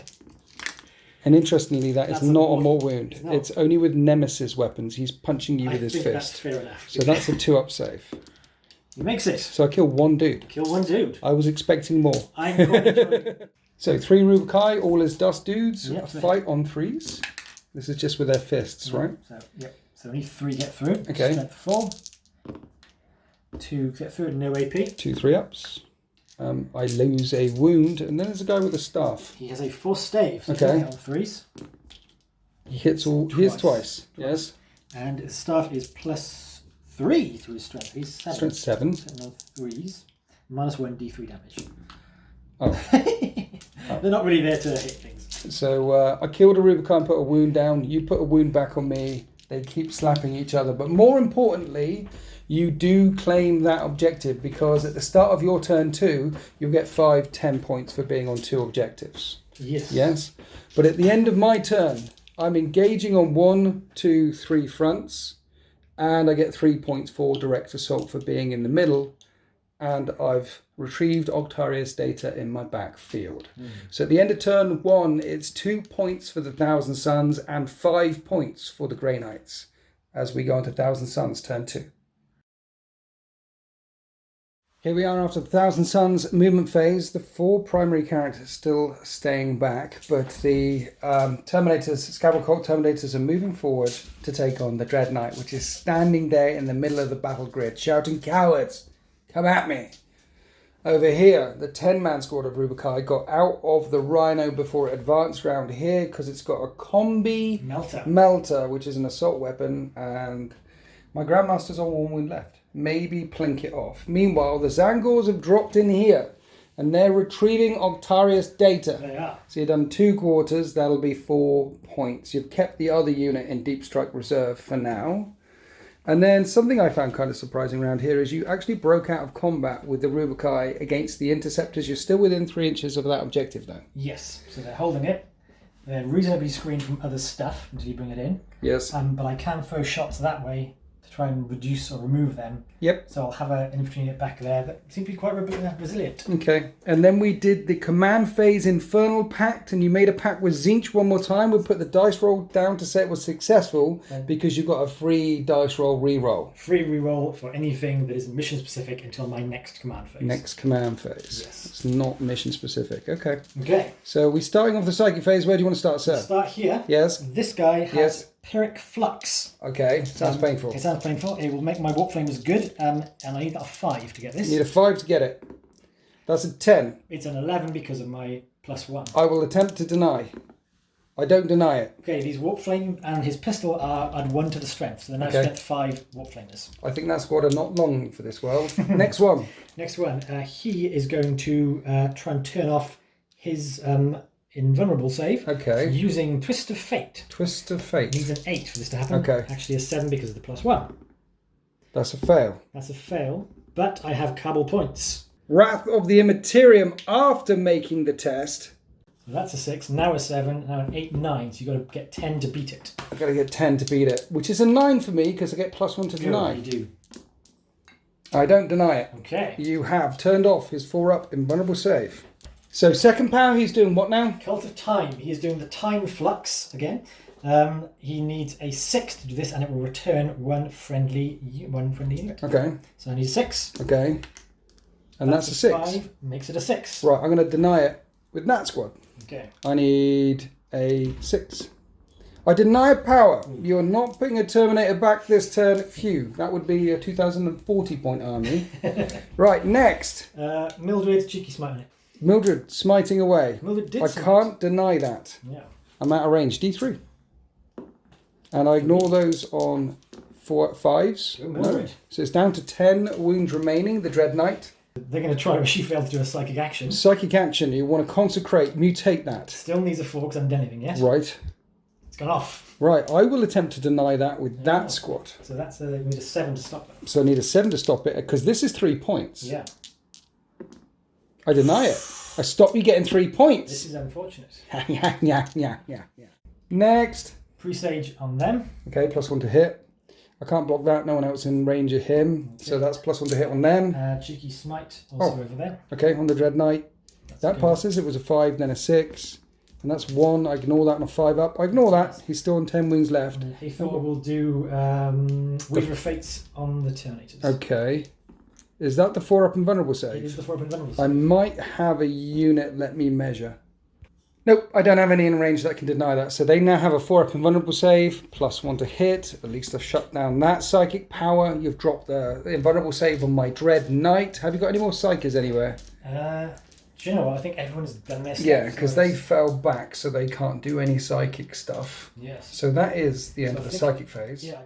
Okay, shooting phase. They're not shooting anyway. They're doing Octarius. Yeah. The Rhino is only trying to get the melter at my Grandmaster. It's forced to hit. There's a combi bolter there too, so it'll be the. But the combi bolt is a rapid fire, and you advanced. And a combi melter. Yes. So you're quite right. I'll stop talking. So it's just the melter. Just the melter okay, on a 4. On a 4.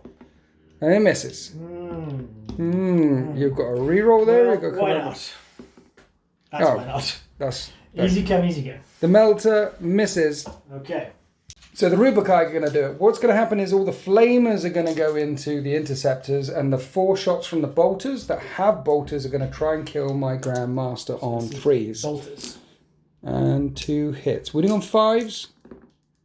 1 wound. It's a 4-up invulnerable save on death on my thing. In fact, I think this is the only shot that is going to come at him. Yes. So I don't really want to use the CP rerolls. I want to show off all the other things. But I'm going to have to use the CP reroll if I fail, like that. 4-up invulnerable save. And he's alive. It's okay. I still have 8 CP to play with. I'll get 1 next turn as well. Right, 5 Warp Flamers auto-hitting for this number of hits. So how many you got now? 23 auto hits. Right. And because I did Pyrrhic Flux, they're strength 5, so they're wounding on 3. Okay.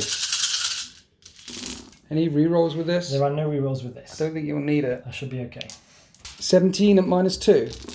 So I need 5s. Dead. Dead. Dead. Dead. You're dead. They're all dead. Everybody's dead, Dave. Everybody's dead. That was painful. What else you got? I've got this guy's back here. I've got 3. The guy's back there. 3 bolts. They tried and failed the psychic action, but psychic actions are different to regular actions. You can still shoot. Yes, so 3 bolters, which are long range. Okay. And the cannon, which we'll do afterwards. He's got a pistol out. So 3 bolters to start with. Right. Rerolling 1s because he's in range of a sorcerer. Okay. There's a 1. You need 5s to wound. And at -2, I need 4-up saves because I normally have a 2-up. I make both of them. He's still on 10 wounds left. 5 shots with the Reaper autocannon. Nice. Because you ignore the penalty for moving and firing heavy weapons. So you hit on 3s. All is dust, yeah. Strength 6 for the cannon. Toughness 6. No rerolls there. 1 wound. AP -3 though. -3. So I need a 5. I make a 5. What is this? It's still on still on 10 wounds left.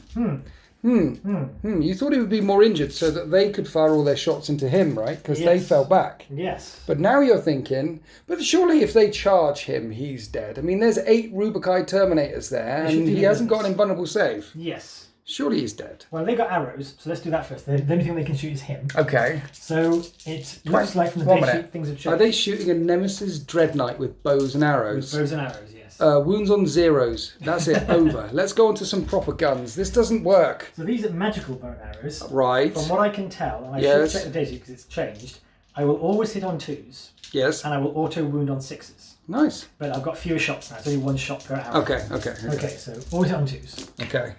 And am I within 6 inches of the guy? I don't think I am. No, I'm not, so that's a miss. Right. And I'm auto wounding on 6s. But Strength. 5s will wound. Yeah, well, that's wounded nothing. Oh, okay. So their bows and arrows did not shoot the Which is what they shoot. The bows and arrows, they don't do anything to our hallowed Aegis armour. Right. So onto the Rubikai. Yeah, what have I killed so far? This squad? You killed a squad of Interceptors. You wiped them out. They're 27 points each. It's quite pricey. Okay. I'd rather he was dead. What? I'd rather that guy was dead. In fact, I'd rather he was dead last turn. Well, yeah, but he's a hero of 1,000 different battlefields. All kinds of problems. He's gonna hurt something next turn. Yeah. But choices for these, which again, you've got fewer than I thought because I couldn't time. Well, you could split fire. It always works into them and them. Yeah.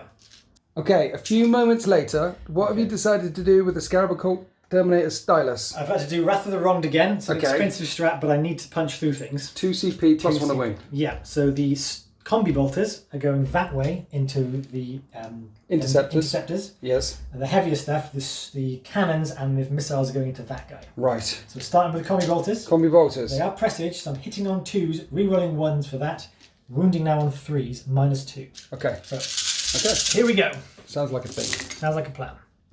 After the reroll, everything but 1 came through. Wounding on 3s now. Wounding on 3s. Wrath of the Magnus did nothing wrong.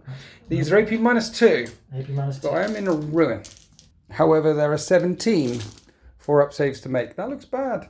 And that's how much damage came through. And because one of the Grey Knights was on a wound, the Terminators wipe out the squad.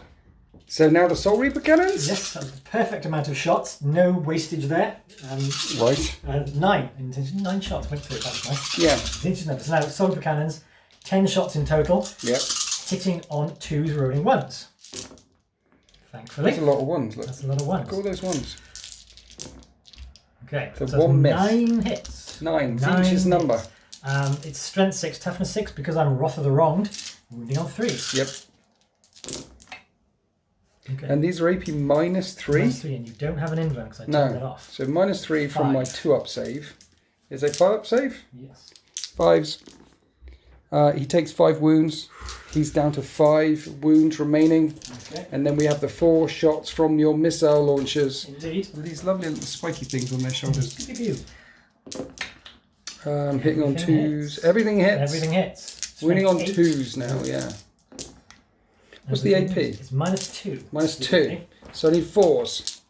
He's got 5 wounds left. And I make every single save. What? And that's the end of the Thousand Suns shooting phase. They've wiped out the units of interceptors on the right and left flank. And there's potentially only one charge lined up here. The Scarab Colt Terminators versus a Dreadnought. Are you doing it, Stylus? No. What? I just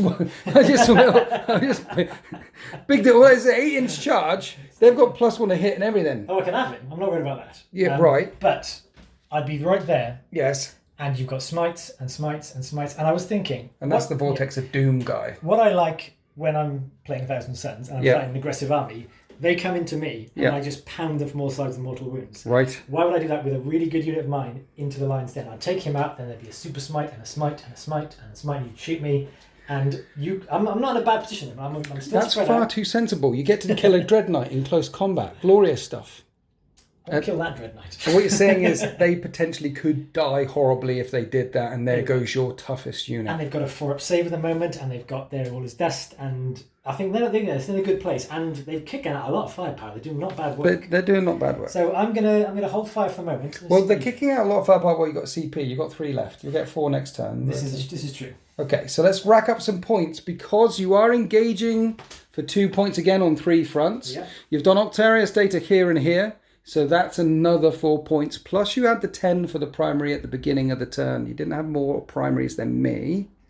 Which means at the end of turn 2 for the Thousand Suns, they have 18 points to the Grey Knights 5. As we go on to Grey Knights, turn 2. Okay, here we are after the Grey Knights movement phase, which takes a long time because you've got to plan ahead because of the psychic phase. So I need engage on all fronts and retrieve Octarius data. So I've dropped in one of my units of strike squads here. They're out of line of sight of the Rubikai and they're retrieving Octarius data. So that'll be 4 points for me. And with the units that I have spread around, I'm engaging on 3 fronts for 2 extra points. My Grandmaster can only move 5 right now because he's so injured. So he couldn't get all the way around. But he's going to light up the Zangors. And the unit at the back are going to help him light up the Zangors. Nemesis Dreadnoughts can move 9, so this one shuffled around here, and he's going to shoot and charge that unit there. If this works out, then I should take over this flank a little bit. But round here, the unit of Terminators that were here went through the ruin, and we've worked out it's a 7-inch charge onto them. And I've positioned my models carefully, because Smite hits line of sight and range, so I can't see them, because they can smite. My captain advanced forward, and I had to CP reroll it because I rolled a 1. Because I wanted him within 12-inch range of them for Vortex of Doom, and then they dropped in. And I've actually still kept a unit of Terminators still in reserve back over there. The reason why I dropped this unit in is because the idea is a lot of Smite is going to hit them, and if I drop my Terminators in, we're probably going to fail this charge anyway. But I did spend a CP at the end of my movement phase called Haloed in Soulfire. Pick a core unit. They're now -1 to hit until the start of my next turn. So that's -1 to hit shooting them, -1 to hit in close combat, just like your guys with Glamour Zinch. You're glamoured up and I'm Haloed in Soulfire. And I thought about Uman and Aaron with the Dreadnought and moving him forward, but he's going to stay there. He's going to get my direct, my 3-point hold the centre objective thing, and he can just stay there and shoot as well. Essentially, that's what he can do. So yeah, nail them, charge these. That's the plan. Still got some Terminators in my back pocket for the next turn. Now we're on to the psychic phase, and this guy is doing, I think it's called Pyrrhic Amplification. 1 minute, let me check. Sorry, my Warlord. Empiric Amplification on a unit within 12. I need a 7 for this to go off, and that goes off on an 8. What it does is it increases the damage of psi weapons to 2. Yes. That's important, because all this dust, you ignore damage 1. Definitely don't want this to happen. Okay, you need a 9 to deny. Seems and you deny it. Woohoo. That's his psychic power done. Yeah. He's going to smite, might as well. And that passes on a 6. I've smitten you Okay. with this dude. You got any denies within 24 of him? I probably do. Do I want to use them? You've got 1, 2, 3, 4. Yes. 1, 2, 3, 4, 5. So I guess I use my spare one. What do you Okay. get? I got a 6. And you Stop deny that. that as well. You stop that. Let's do armored resilience on him. Okay. That is a perils. I'll take it. I'll just take it. D3 mortal wounds on him, and I ignore mortals on 5s. He takes a wound. He's down to 7 wounds left. Armored resilience on the next dreadnought. This is now a 7 to cast, and that fails. Okay, so I've got 3 up armor save dreadnoughts this time round, and then we come round to the middle. What my captain did is in the command phase pointed at himself. He's going to get +1 to his witch fire stuff. And now let's start the smite. Oh, I'm going to spend 2 CP on psychic locus. Everyone within 6-inch range of my captain gets +1 to cast, which is basically what you have. Very nice. So I've already done 1 smite. Here's the next smite, which is going to hit them. And that's the super smite. Would you like to, even with a +1 to cast, that's a 12. So I'm not going to stop it. No? I can't stop it, can I? Well, yeah, you can't stop it because a 12 is equal. Yeah. So this is D6 mortal wounds to the Scarab Occult Terminators. And that's 5 mortal wounds. I smite you, demon. Back to the warp. That's not friendly. So that was a 5, a 6. This unit that appeared in are going to do it. I now need a 7, but with +1 to cast, that's a pass. I will try and stop that. You don't deny it. This is D3. That's another mortal wound. So that was a 5, 6, 7. I'm now going to do it on these guys. This is an 8 to cast on these guys. +1 to cast is a 7. I fail. And now I'm going to do it on my warlord. And this is so 5, 6, 7, 8. He needs a 9. Okay. But he gets +1 to cast for Psychic Locust. And I'm popping his once per game thing, the Gem of Anuktu, so he gets another 2. Wow. So he's got a +3 to cast. Very nice. I need a 9 for the smite, but +3. So that passes. I'll do my best. That is +3 on top of that is a 10. No. And this is D3 +1 because of his warlord trait Empiric Amplification. So that is 4 mortal wounds on him. And now I'm going to spend another CP on him. Mental focus. Select 1 Grey Knight Psyker. You can do another power because he can normally cast 1. Okay. So now he's doing Vortex of Doom. Okay. This needs a warp charge value of 7. Okay. But I've got 3 +3 to cast here. Still popped, is it? And that's a pass. With a +3, that's a 10. We'll see what we can do. The Psychic Locus is still in effect. His happening. Empiric, his Gem of Anuktu is still in effect. Right, this is 2d3 +1 mortal wound. And if there are any other units within 3 inches of that, they also take an additional mortal wound. Well, there used to be, but you've killed so much. Okay. 2d3 +1 mortal wound. Vortex of Doom. And that's a 4, 5. That is 5 mortal wounds. That's the Psychic Smite train that the Grey Knights can now bring. Gee. So in the Psychic phase, you went from 8 Occult Terminators to 3. Yeah. That's quite nice. I feel less bad about having Cult of Time now. Yeah. Now I've got 20 Stormbolters and 20 Stormbolters firing at them in rapid fire range. And we rolled off camera when all the dust cleared from the 40 Stormbolter shots hitting on 4s because of Glamour of Tzeentch. No damage. They walk through fire. Okay, so we'll get back to them. Actually, no. I think the dreads are only firing at them. So let's fire at them with this dread here. I'll do the... They've got a 4 up and vulnerable save right now. Yeah, so yeah. the Las and the missile will hit and wound and damage and AP all the same. So Okay. I'll do it all together. Okay. Las, missile together on 2s because it's venerable. 3s because of Glamour. Well, I hit all Yeah. the time, and then 2s to wound, and then they're all 4 up and vulnerable saves. It'd be different for Laz and Crack, though, would it? No, because it's -2 to your armor, so you've got a 4 up armor. But the damage characteristic is different. They're both D6. Oh, All 3 are yeah. D6. Sorry, yeah. Make one. One gets through. Okay, because you're 4 up and vun right now. Yep. D6 damage for 4 damage. Dreadnought, number 2. Hit once because of glamour. And a wound, 4 up and vulnerable save. And you make the save. So Las and missile rounds thumping into them, Stormbolter rounds thumping into them. They laugh at this sort of thing. We're coming around here to Psychic Amplification, which I did on that unit there. Yes. So It didn't go off. it didn't go off. So I'll do my Flamer, 2d6 auto hits. Finally get some good juice in it. And it wounds on 3s. But at AP -1, you have a 3-up save. And it tickles 1, and then 12 shots with a Gatling gun. And then 5 saves of 3-up with a Gatling gun. One goes, one is one win. Just one for now. Yeah. I'll come back to them. We come back around here to this squad. I have a silencer in here, which is 24-inch range, but 30-inch range because of the warp of convergence. It's heavy. I'm shooting at them, and along with the storm bolters. Here's the gun. I hit only 3 times. It is strength 4, AP -1, 1 damage. So 2 saves. These guys? Yeah, the Zangors. 5 ups. I kill 1. And then the storm bolters hit on 3s, and the storm bolters are wound on 4s, and that's 3 more wounds of 5 up and bones. And 2 more bite the dust. That's 3 wiped out so far. So now my Nemesis Dread Knight Grandmaster.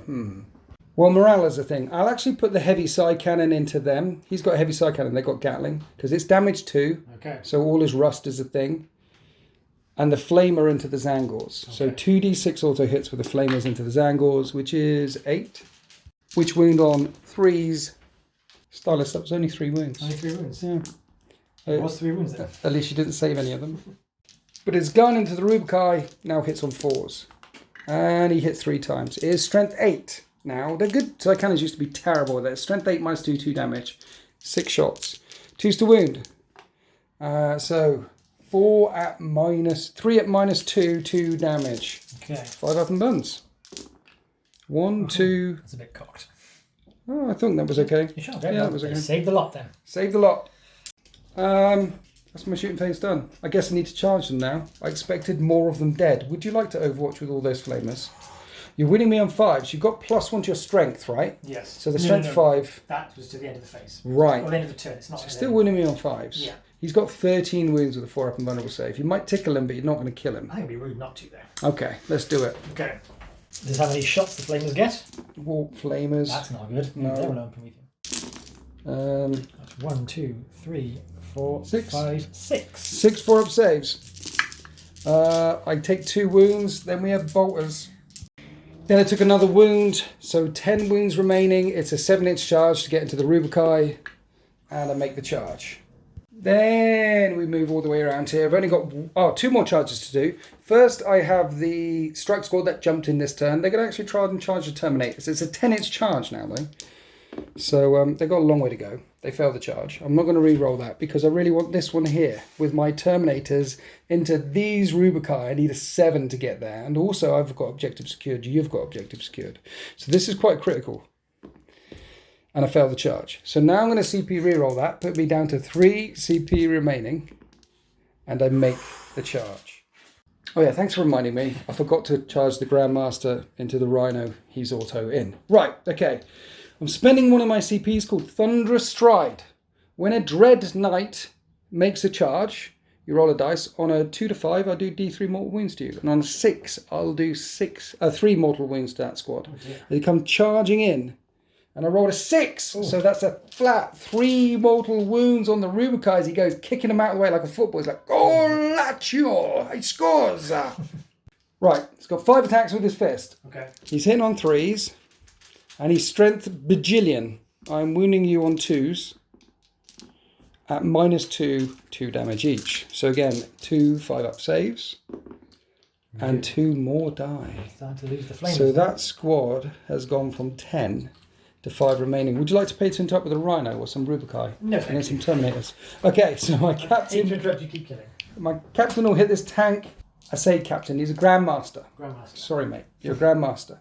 Overhand swing now with the sword. He hits on 2s. And this is strength times 2. So I'm up to strength 12. It's still wounding you on 3s. Okay. But it's AP -3 D6 damage, this overhand swing. So 3 6s. Yes. You make 1. How many wounds has it got? It's got 8 left. So 2d6 damage on the Rhino. And it takes 6. Just got 2 wounds left. Then we come all the way down here to the Terminators attacking the Rubikai. My Justicar is a hammer. We might as well... we might as well start with him first. He's got 4 attacks. Hammers are unwieldy. They're basically exactly the same as normal Space Marine hammers, except they've got Nemesis in the name. Strength times 2, -2, 3 damage a pop. So 5 up invulnerable saves or death, sir. Oh, Take those 5 defense. damn it. 4 guys remaining with swords and halberds. I'm going to do them together because they're hitting and wounding you on the same profile. I will hit you on 3s. And then I'm wounding you at 3s at AP -1 or -2. And they're all 2 damage. So they're all 5 up invulnerable saves, doing 2 damage. And that's a more wound in addition. That's 9. That's 9! 9 wounds on your Rubikai. They dodged the Nemesis hammer to the face, but can they dodge this? No. They get taken. 4. That's all the whole lot. Take it out. And that allows me to turn around and consolidate back. So now I've got Terminators in cover with my 1-up save. We have some fighting back though. The brave and vicious Rhino and the Rubikai against my Dread Knight. Let's do the Rhino. He's got 1 attack left. Okay, 6 is the hit. He could kill him. He's on 1 wound. He doesn't kill him. He doesn't kill him. Right. Right, now the Rubikai. Not much better, but you never know. Do you want a little... I would slingshot. You've got a 3-inch move. Get within range of the objective so you control that objective in your turn. You're very kind. Well, a wise man once said to me that there is actually 4 movement phases in this game. There's the movement phase, the charge phase, the pile-in and consolidation. There's 4 times you get to move your shizzle, and that will win you games. That person So very wise. you now have a troops choice within 3 inches of that objective. Lovely. Because otherwise you'd have only had 1 objective. That would have been nice. And now you've got 2 objectives. Lovely. So let's do the rank and file first. Yes. And then 3s. Yes. And winning on 5s. And on 5s. Look at those 6s. Wouldn't it be nice to do more wounds in addition? It would, but nothing. So just 2 up saves. I take a wound. He's down to 9 left. Now you've got to go with the staff. Yes, he got 3 attacks. Okay. So, yes, he does. He hits all the time. Strength 7 now. Yes. Wounds on 3s. Wounds once. 4 up and vulnerable save. I fail the save. How much damage? D3. Is it? For 1. 1. And that's the end of the fight phase. These guys don't take a morale because... Arcane Automata. Arcane Automata. Same reason for these guys. The Terminators in the Even though middle. you've utterly rinsed me. Yes. They're not running. They stand there. These guys, though, Shaman. lost 6 and leadership 7. Okay. That's That's pretty cocked. You need a 1 to pass. No. So one pass. 1 moral flee. Yeah, and then, And then 1s and 2s on the 3 remaining. Oh. Yeah, 1 guy There's left. one Zangor stood there. The 5 Rubikai toe-to-toe with my Dread Knight, which currently control that objective. And the 2 Scarab Occult Terminators looking down the barrel of all the Smite trains. Now, at the end of that turn, I'll push you back to 2 objectives. You did control 3. Yeah. I got 10 for the primaries at the start of my turn. But at the end of that turn, I've pushed you off this objective here, and there's nothing around here. And I've also, well, engaged your troop choices at this flank and controlling this flank. You were controlling the left and right flanks, but all of a sudden I'm controlling the left flank. And you did have a significant amount of push in the middle of the table, but that push is greatly reduced. So at the end of turn 2, I've got 6 points for direct assault so far, 4 for engage, 4 for retrieval of terrorist data, and 10 for primary. Long story short, it's 24 points for the Grey Knights and 18 points for the Thousand Suns as we go on to Thousand Suns, turn 3. So here we are after the Thousand Suns, command phase and movement phase. You tried to get your free reroll from the Infernal Master, but failed this time round. Yep, bound to happen. And you've got 28 points. You've got 10 for the primaries. 28 points to 24. Yes. So you're 4 points in the lead. And you've got 3 CP to play with. And these guys dropped in. You need to be more than 6 inches away from the centre to retrieve Octarius data. And you have 6 inches away from another table quarter. And they're also engaging for you. Yes, that's why they're stacked in such neat rows, because that's the only corridor where they're 9 inches away from your 2 units and 6 inches from the centre and can land in there. So they are jammed in tight, but they can retrieve data and they are engaging all fronts. They can't fit in there, they couldn't fit in there. So, but that's 6 points for engaging and retrieving. They're probably dead, but it's 6 points. Yep. And then what happened over there, I was quite interested in, because the Rhino that was in combat has fallen back, and the Rubikai fell back and jumped in it. Yes. Because we're contesting that now. No one controls that. So I'm on 3 right now. Yeah. So this is the push I think needs to work. What's the idea here? It's turn 3 and I'm up against it. Yes. So I need to push back. And I think my aim for this is I want to take out the Dread Knights. Right. That's the goal. Okay. So to that end, if the I've got 5 Marines left, if they stay here, they're dead. Right. And if they fall back, they're dead in your turn. Yep. So they're jumping into the Rhino. If those 2 are left, they can kill the Rhino, but then the Marines come out and they're on that objective. Yeah, objective secured. And the last little Zangor hid here. Yes. Because you're like, well, if you want to waste time dealing with the Zangor... He's screened that way, then so you're going to have to... After, yeah. If not, he's another engaging on all fronts. So he's there. That makes sense. Yes. It's like you thought about it. It's like I thought about it. Long and hard. So that's what's happened here. I'm trying to recover the mess that's gone on here. Right. This is the pushback now. So he's not as bad as a fighty character. I need to bring him out now. It's turn 3. He can't hang The guy on. jumped over. He jumped out of cover, and if he gets his powers off, he'll be better. But powers or not, he's got to kill something. Right. So I'm pushing this way. This unit will do first.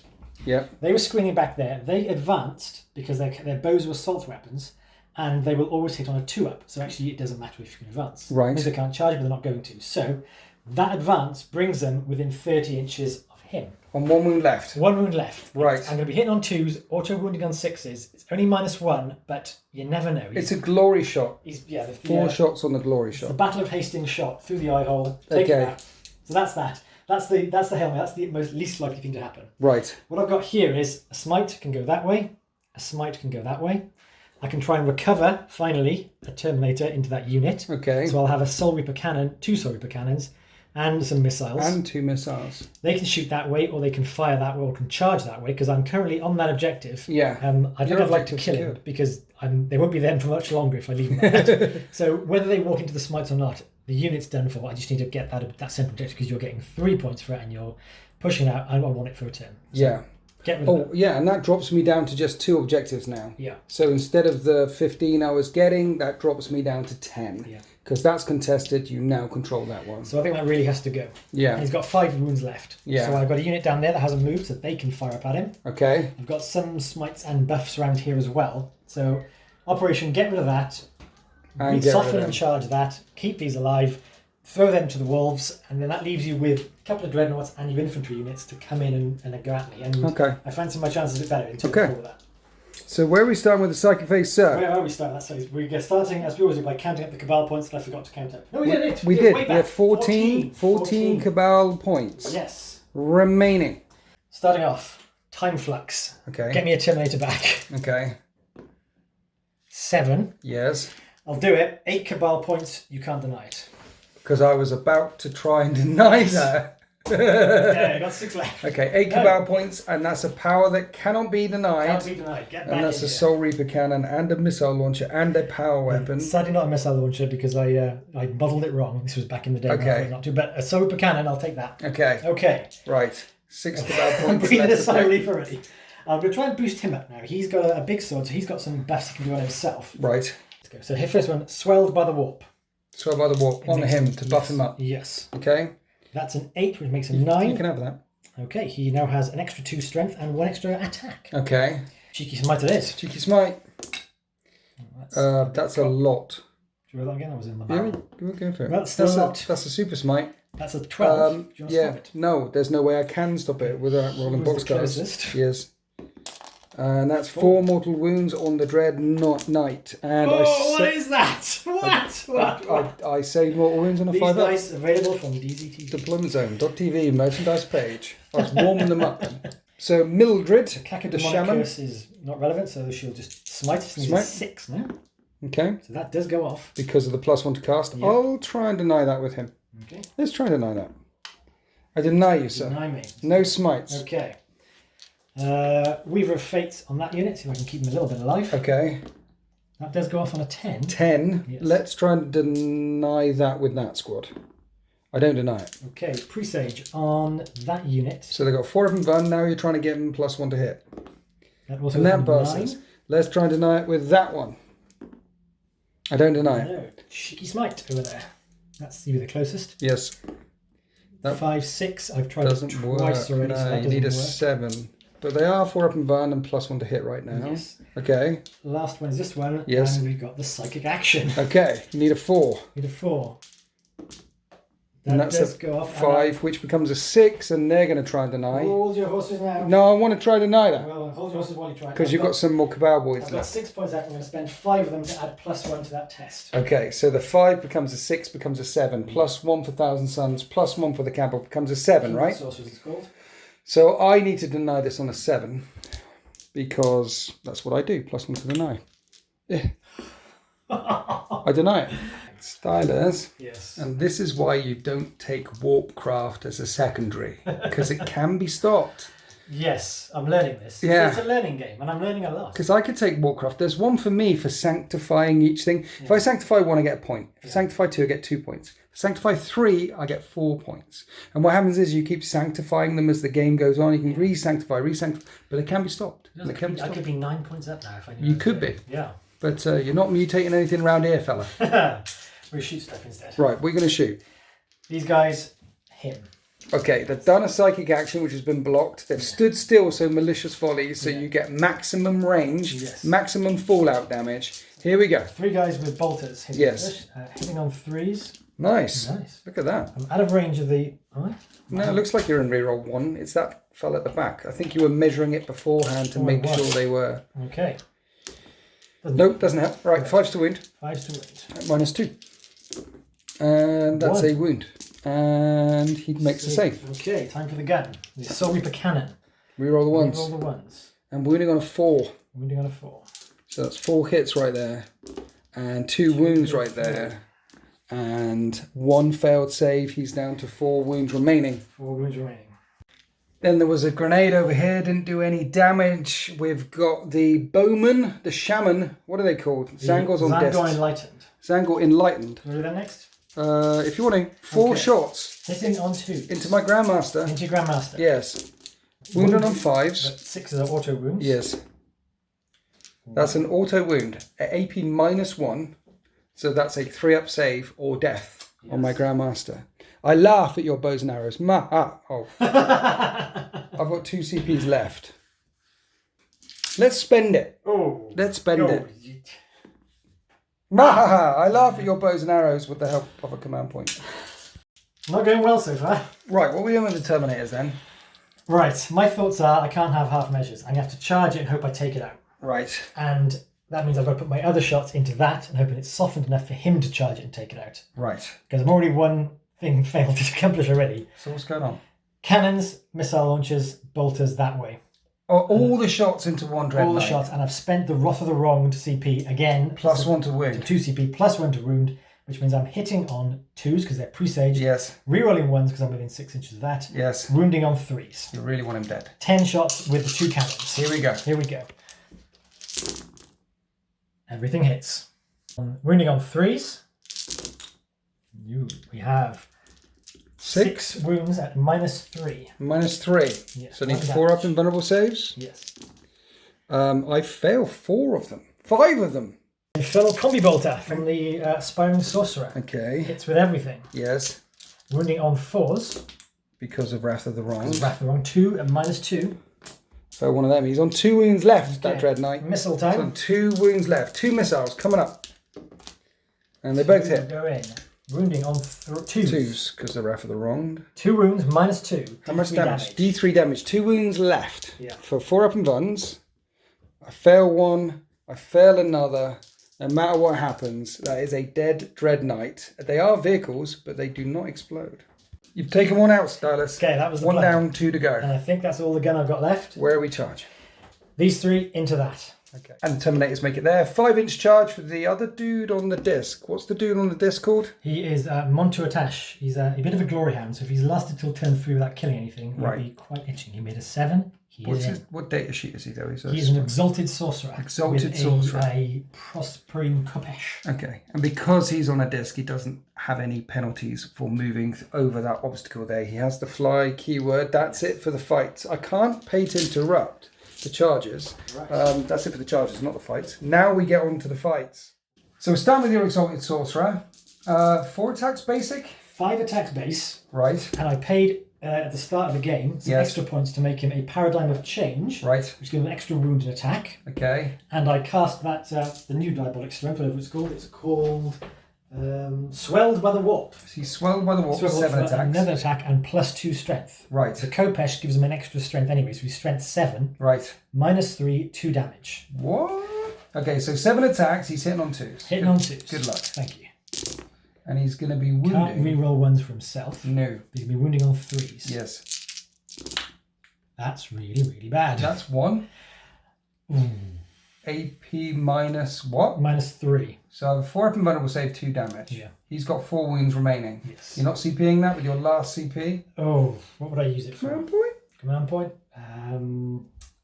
Yeah. You are. I'll need a, what do I need to say? I need a 3 to wound. You need a 3 to wound. Ah! The dice gods say no. Dice gods say no. Zinch said no. It wasn't good. 4 up invulnerable save. I failed the 4 up invulnerable save. My Dread Knight is on 2 wounds remaining. Okay. The Occult Terminators are going to have to do it. How many attacks do they have each? Well, before he 3? does, he's got a wee disc of Zinch. Oh. A wee disc of Zinch. I don't think attacks anymore.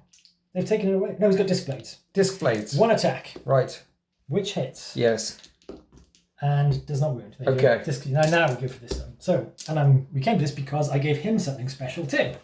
What, the... This is the Aspiring Oh, Sorcerer. that's the guy with 6 attacks, right? Yeah, we couldn't give him the extra attacks, but he still has the relic. He's got the relic, He's got which the gives him relic. double the number of attacks, so he's got 6 attacks instead of 3. Yep. He's hitting on The relic is 3s. known as the Stave Abominus, Yes, and he is good, so he can reroll 1s. yes. So he's hitting on 2s because Presage is still a thing. Oh, yeah, okay. 2s to hit. Rerolling 1s because of the Sorcerer. That's everything. And this is a Strength 7 weapon. It's a Strength 7 weapon. I'm Toughness 6. So you need 3s. That's a bit more like it. 18 He's only minus- -1 damage, but there's 5 saves to make. 5 threat saves coming up. I failed 2 of them. That's his last 2 wounds. He's dead. And in 1 turn, 2 Dread Knights fall. You've taken the centre. You've retrieved Octarius data in this quarter, and this quarter now, and you're engaging on multiple fronts, racking up the points here. And so at the end of Thousand Suns turn 3, they're on 34 points to the Grey Knights 24. Let's move on to Grey Knights turn 3. Here we are after my movement and command phase. I got 10 points at the primary before it moved anything for this objective and that objective. So it's 34 points each. Then in the command phase, my captain said, you're the guy that can get +1 to the Witchfire damage. That's what he's doing there. And then, even though it seems quite painful to do it, sticking a unit of Terminators in the corner to retrieve Octarius data, I'm happy with that. Because all they can do is that action. It will get me 4 points, but there's an objective there. And then I've got Terminators in turn 4 and turn 5 in this quarter, which will be hard to shift. Just like I've got some Terminators over here in this quarter, which will be hard to shift. As for the Zangors, well, hopefully they are not long for this world. That strike team should go in there. And then as for pushing you off the centre, there's the other strike team that dropped in last turn, which are within 3 inches of the centre. I need to blow you off. So I've got Dreadnoughts that can blow you off and Psychic Powers that can blow you off. I don't need to spend the 2 CP on Psychic Locust this time round because I've now got 2 CP. I don't need to do that because there's so much firepower here. It should be enough. I'm hoping. You took out, 6 last time? With all the Yes. But the first thing we have to start off with is this team down here because as soon as you take that guy away, they're no longer in smite range. So they're going to do a smite and hit him. Okay. And that fails anyway. Over here, we're going to try Hammerhand. Okay. Because I want to go charging in after I shoot them. And Hammerhand gives me reroll wounds. Hammerhand passes. So you tried to deny with that unit back there. Failed to deny. Right, we're going to come on to my captain. I'm going to spend 1 CP on Psychic Channeling. And I'm going to try Vortex of Doom. You roll 3 dice and you can discard the lowest. Nice. So that's a 10. And with his +1, no, he doesn't get a +1 to cast. That's a 10. You need a 11 to deny this, May sir. as well try. No. So this is 2d3 +1. 5. That is 5 mortal wounds on that squad. Then I'm going to spend another CP on Mental Focus so we can do 2 Psychic Powers. Okay. Now the Psychic Channeling is still in effect. It's until the end of the Psychic phase. Very nice. You roll an extra dice. So he now passes his smite on a He will try. He's going this 7. Yeah, so He'll it's try an to stop 8 to Or deny. he dies. No. No, and this is D3 +1 for another 3 mortal wounds. Take out the squad. Nice. Let's do another smite. That's a 5, 6, 7. It'll hit your warlord. That's a pass. You need a 10 to deny this. You do deny it. Okay.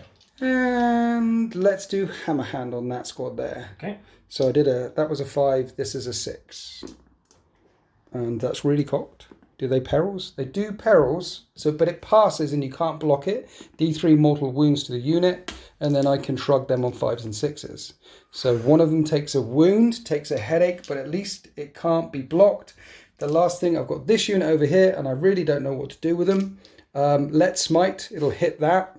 Let's smite again, that works. You don't deny it. Yep. And that's 3 mortal wounds to that unit over there. Now it's an 8 to pass to smite, or a 9, so I'm not going to bother anymore. Instead, I'm going to give him the Brotherhood one, which is an extra attack. Okay.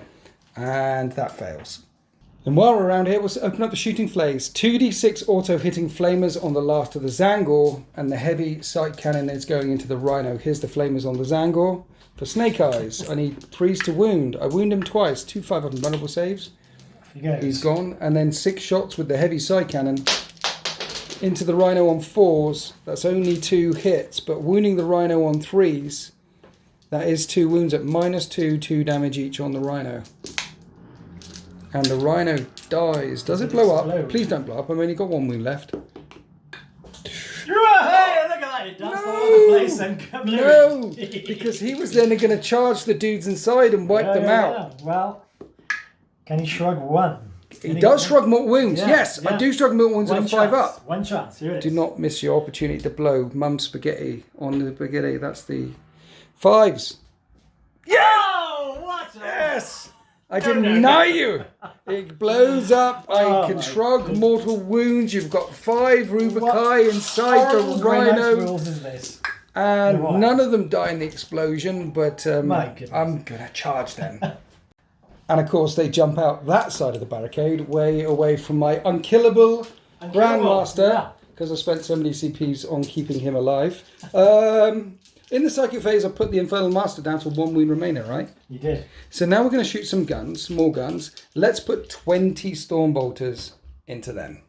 And the 20 Stormbolter shots in rapid fire range killed out 7 Zangors. Then this unit of Terminators fired into your Infernal Master and did 7 wounds to him, but currently has a 2-up save because of the barricade he's behind. He does. 7 2-up saves with 1 wound remaining. You know, if he dies, I'm not too upset, because if he'd done his roll at the start of my turn, I'd have had that extra point to reroll the mortal wounds and maybe could have done more damage with the Rhino. Yeah. So if we're looking at whose fault it is, it's his. Zeech has judged him, and off he goes. 3 days, not surviving that. New model syndrome. Off you go.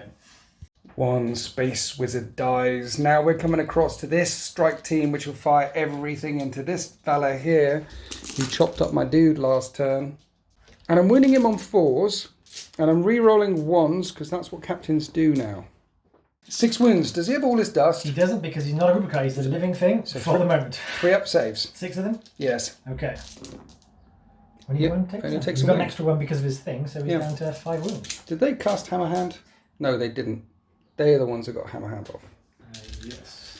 Okay, my captain will fire at him with his side cannon. Hits on 3s, he misses every time. Okay, I'd rather not charge him if I have to. Do I put last cannons elsewhere though? I could put last cannon. Ooh, look at those guys. Right, my Dreadnought just can't see them. So I fired in with the strike team, the ones that could thread the needle through. And 2-up saves, you're fine. So my Dreadnought has to fire somewhere else. The only thing it can really fire at is him, stood there. So I'm going to fire at him. Okay. Does he have a 4-up invulnerable save? He does. So las cannons and missiles will all hit and wound on the same. I hit on 2s and I wound on 2s. And you need 3 4-up invulnerable saves.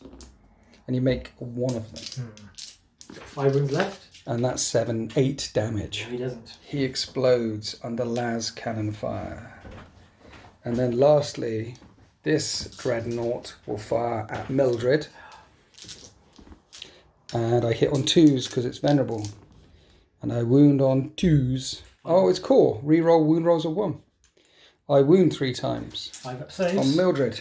2 saves. 4 4 wounds to get through. Well, now she's dead. That's 6 damage. Bam.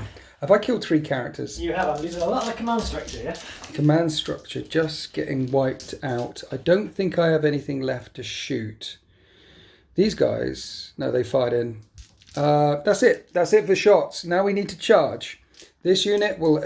Throwing dice all over the place. This unit will attempt to charge the Zangors. That's a 9-inch charge. This is my unit with Hammerhand. We end up there. The intention is to slaughter them and use the movement to get further up for engage points later.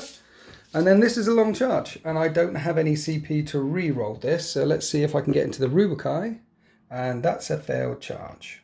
So the Rubikai will live. I was playing to Overwatch, but I wouldn't because firstly, I don't have any CP, and secondly, he would have survived whatever I threw. That's what he's been doing. All right, let's pile in. Pile in. We end up like this. Here's the falchions on 3s.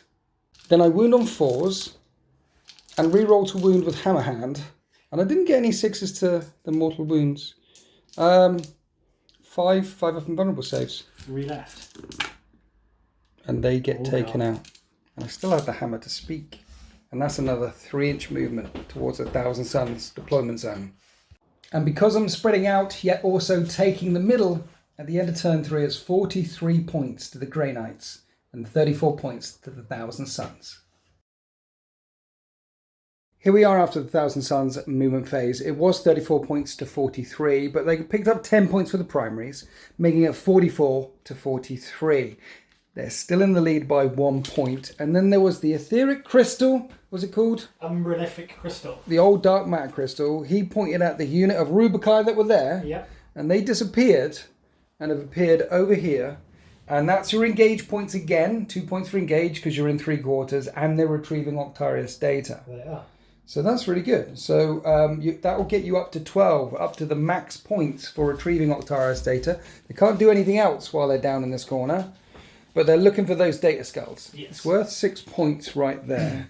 The Rubikai stepping forward to kill that Grandmaster one last time, or for the only time. What do you mean one last time? Try and kill him. Just utterly kill him. And then you have a screen of bowmen protecting your last sorcerer. Yes, that's it. You still have 7 Cabal points to influence the psychic phase, though. I do. So we're starting in this corner with the Rubikai. What are they doing, sir? Pyrrhic Flux. This will make their flamers +1 strength. Okay. That goes off for an 8. Might as well deny. There's 2 units here. I need an 8 to deny. I don't deny. Okay, and I'm going to spend a command point, my last one that is recovered, Yes. on they're also Cult of Time. I'm going to try and time flux one of my Rubikai back. Okay. That goes off on a 7. So that will allow you to add 1 back unless I deny that. I'm going to spend my Cabal points. I've got 5 Cabal points. I can spend To make it an 8. To make it an 8. Okay. Make it a 9 actually, because I've got +1 to himself. Okay. Kindred Sorcerers adds 1 to the test after I've cast it. Yes. They have a natural +1, so that's a 9. 9. So normally you need to exceed to deny, but I get +1 to deny. I don't deny. I get a Flamer back. So they're powered up over here. Yeah. Now we come back to your last sorcerer. Yeah. Now we've been digging at this for 3 turns now. Right. So surely now I'm gonna crack it. I'm gonna mutate it. You're going to mutate this. Psychic action. Yes. Let's mutate it. Yes. Big money.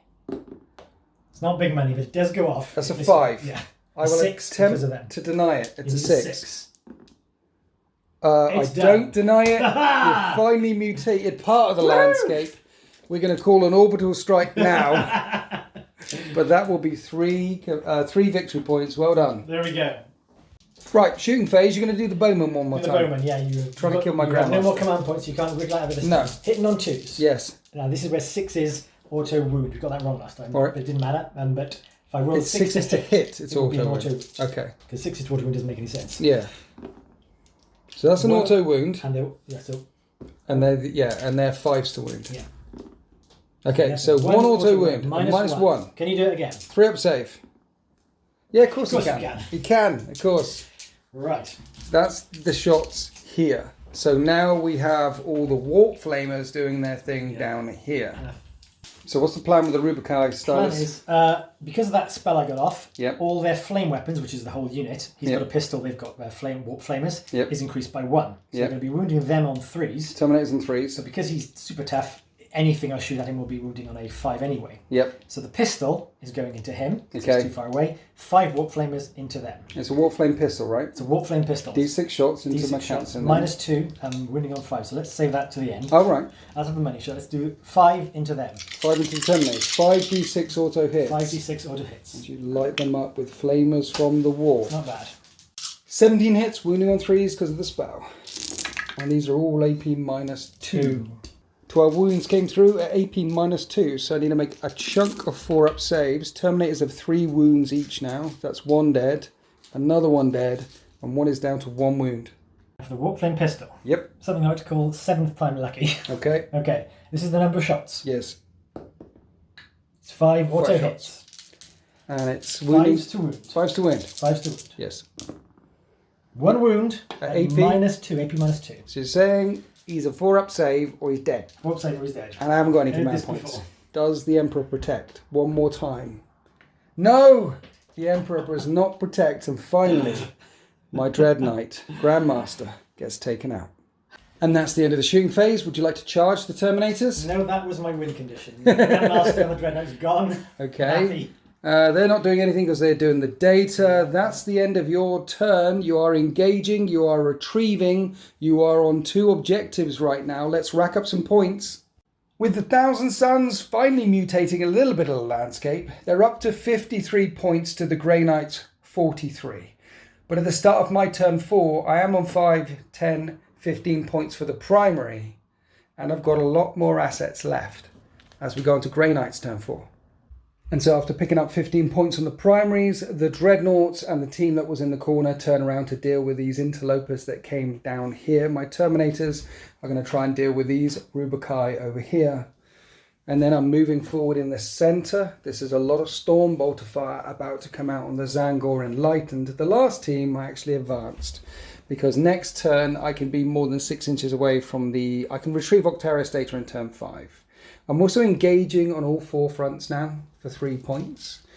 But we're going to start off the Psychic phase round here with this team. First of all, I'm going to try and cast Hammer Hand because I want to go wheeling in there. And that passes. You can attempt to deny. I'll give that a go. Okay.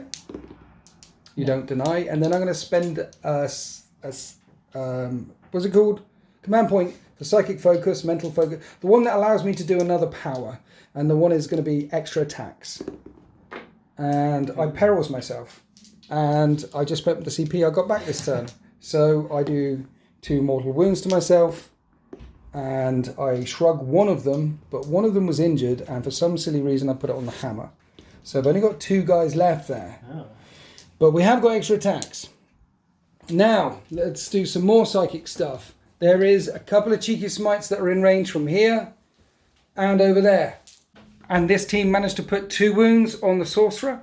And then round here, triple smites went out and killed 3 of the Rubikai in this table quarter. And now we move on to the shooting phase. Las cannon rounds, missile rounds, storm bolter rounds. The remaining 2 Rubikai here get wiped out. Then these Terminators pulled the trigger on these Rubikai, causing 4 wounds. 4 2-up saves. Ooh, dear. Oh dear. And I take one of them out. Maybe I can do this in close combat. Now we've got 20 shots with this unit of Terminators firing into the Zangor Enlightened. And I hit on 3s. And they wound on 4s. 9 5-up invulnerable saves. And they have 2 wounds each. That's 1, 2, 3 dead. 1 is left alive. 1's left alive. And he left that one alive, which means this unit down here can't see him anymore. The unit over there behind the building advanced. So that is the end of my shooting phase. All I need to do is make a charge with the Terminators here. And then make the charge. 2 Terminators versus 5 Rubikai. I have 6 attacks. I'm hitting you on 3s. And these are strength 6 weapons. I'm wounding on 3s, but re-rolling failed wounds because of Hammer Hand. Hammer Hand. And it's minus, that's 3, at minus 2 damage each. I'm going to need 5 up in those then. Yeah, no. 2 die. 2 die, leaving 3 remaining. Yes. You're outnumbering me on that objective. I actually am. Then we did the fight backs. You caused 2 wounds and don't scratch the Aegis. And the Guy with the stave. Yes. Hits 3 times. Yes. He wounds three It times. might be -1. And you wound one of them twice, putting 1 down to 2 wounds. D3 for the first. Is it? Yeah. 2d3 damage. First one. He's dead. Second one. Hey, look at that!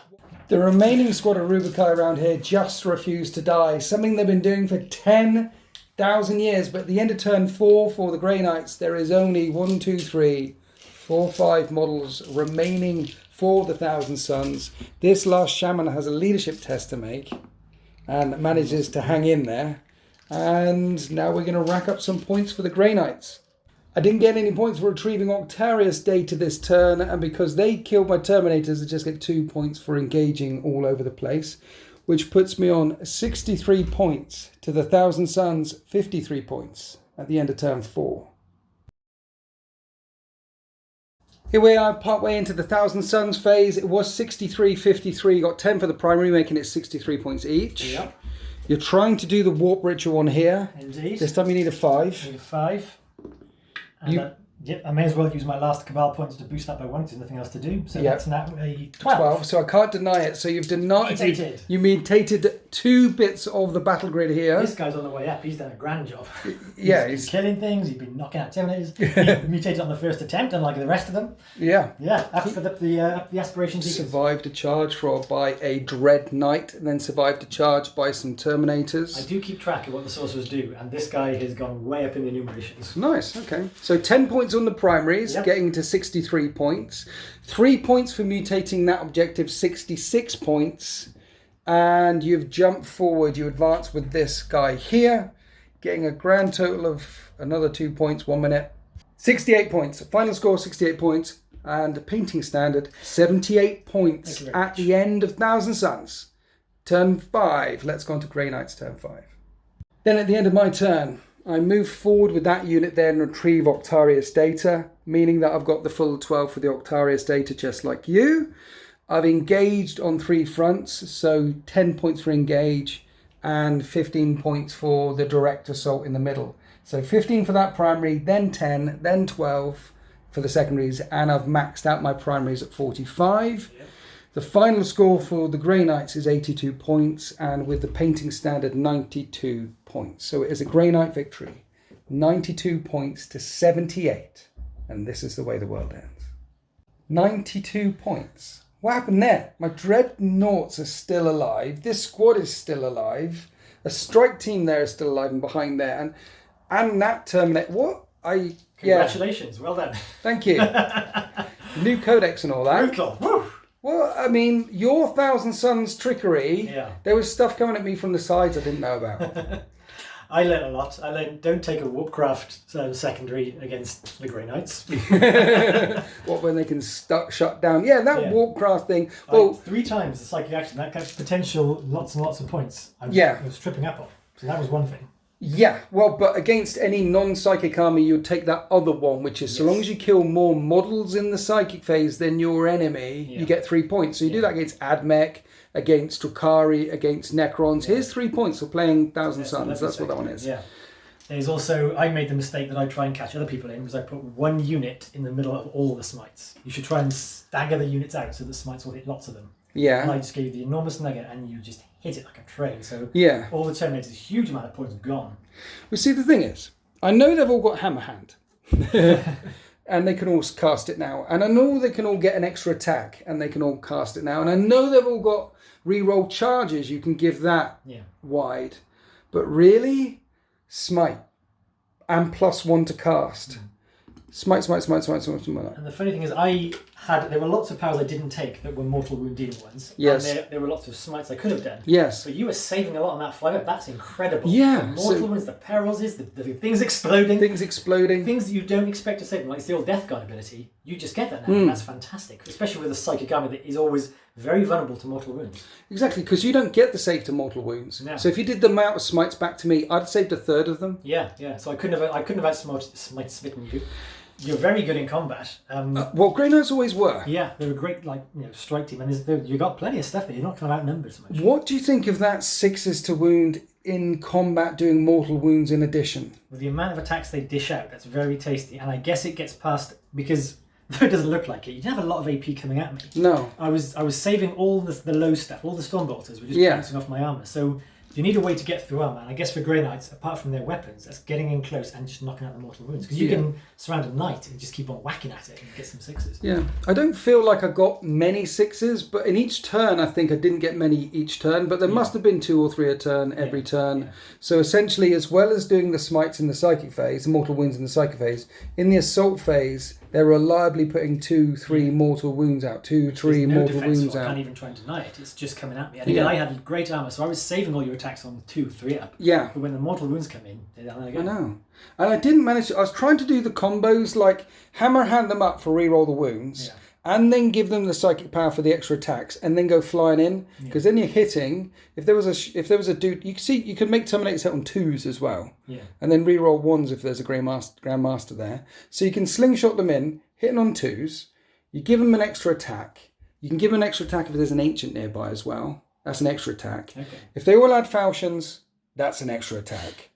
Hitting on 2s, re-rolling 1s. And then 6s to wound, re-rolling everything. And mortal wounds on 6. I tried a smaller version of that, but honestly, first time with the Codex, just trying to find out how it works. I mean, there's both these codices, there's a lot of stuff in there. I haven't even scratched the surface of what I could do. Layers, mate. That's why I see layers. Onions. Yeah, the first... What do you think of new Dread Knights now with a 4-up invulnerable save and 13 wounds? They're good, aren't they? Difficult to kill. They're not that expensive either. Yeah, I mean, I didn't think there was so much of a problem. My first one, I thought, well, I'll take one out and I'll carry on. Yeah. Damn thing survived. And the other two, again, maybe I should have focused fire, but it's interesting from my side, the Exalted Sorcerers, they kind of gave them stuff that implied they could be good combat characters. Yeah. I'm not convinced. You so need the Cabal points and the spells and to protect them. Well, that one I had wheeling forward. What do you mean by that?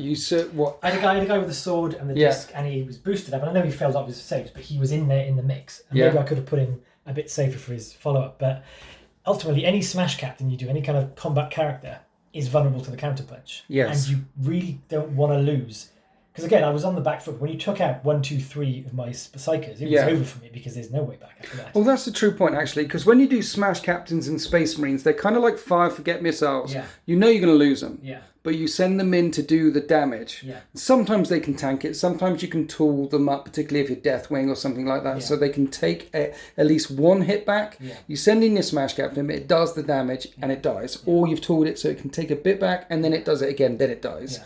But when you lose your characters, you lose the buffs, because they're Psychers as well, and the Cabal points for the Kabbalistic focus. So I tried out. I normally do try and protect the characters, and the discs I to maneuver to get the right psychic powers in and protect stuff. I thought, let's try it, let's give him a good weapon and give him the best chance he can do. Yeah. You may have failed, he probably could have taken out a squad, but then you'd have got him back and wiped him out, and then 4 Cabal points gone, 2 psychic powers gone, all this kind of stuff that I need. Yeah. So no, I don't think, maybe a Demon Prince, but even so, you're throwing him away and he's expensive. I think, as with Thousand Suns, is use the minions. Yeah. Maybe when you're looking at Zangor Cultists as smite squeeze if you're facing Grey Knights. Your Demon Princes know 2 psychic powers, unlike the Nurgly ones. Yes. And they have a 4-up and bun instead of a 5-up and bun. They do, but when I throw them in, they really survive the counterpunch because you're chucking them in dead centre. Yeah. Or you're going around the corner where maybe it's not so vital. Though interesting. I think there's so much in here with so many layers. Layers. It's hard to tell how good the Thousand Suns are. Also, it's your first look at the Codex. Also, let's face it, this isn't a tuned list. This was, hey, let's chuck this down with Rubikai. You brought a balanced list with Zangors and Rubikai to see what they did. Now, I bought a balanced list, Dread Knights, Dreadnoughts, Infantry, that's what you do. I think if I was going really mean with Grey Knights, what I would do is, obviously the triple Dreadnoughts, the Dread Knights with the Grandmaster, you need that guy. Yeah.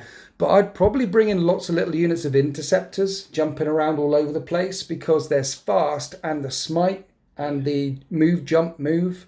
I'd probably drop the Terminators. I'd have bigger Chunguses in the middle and then more little guys zipping around all over the place.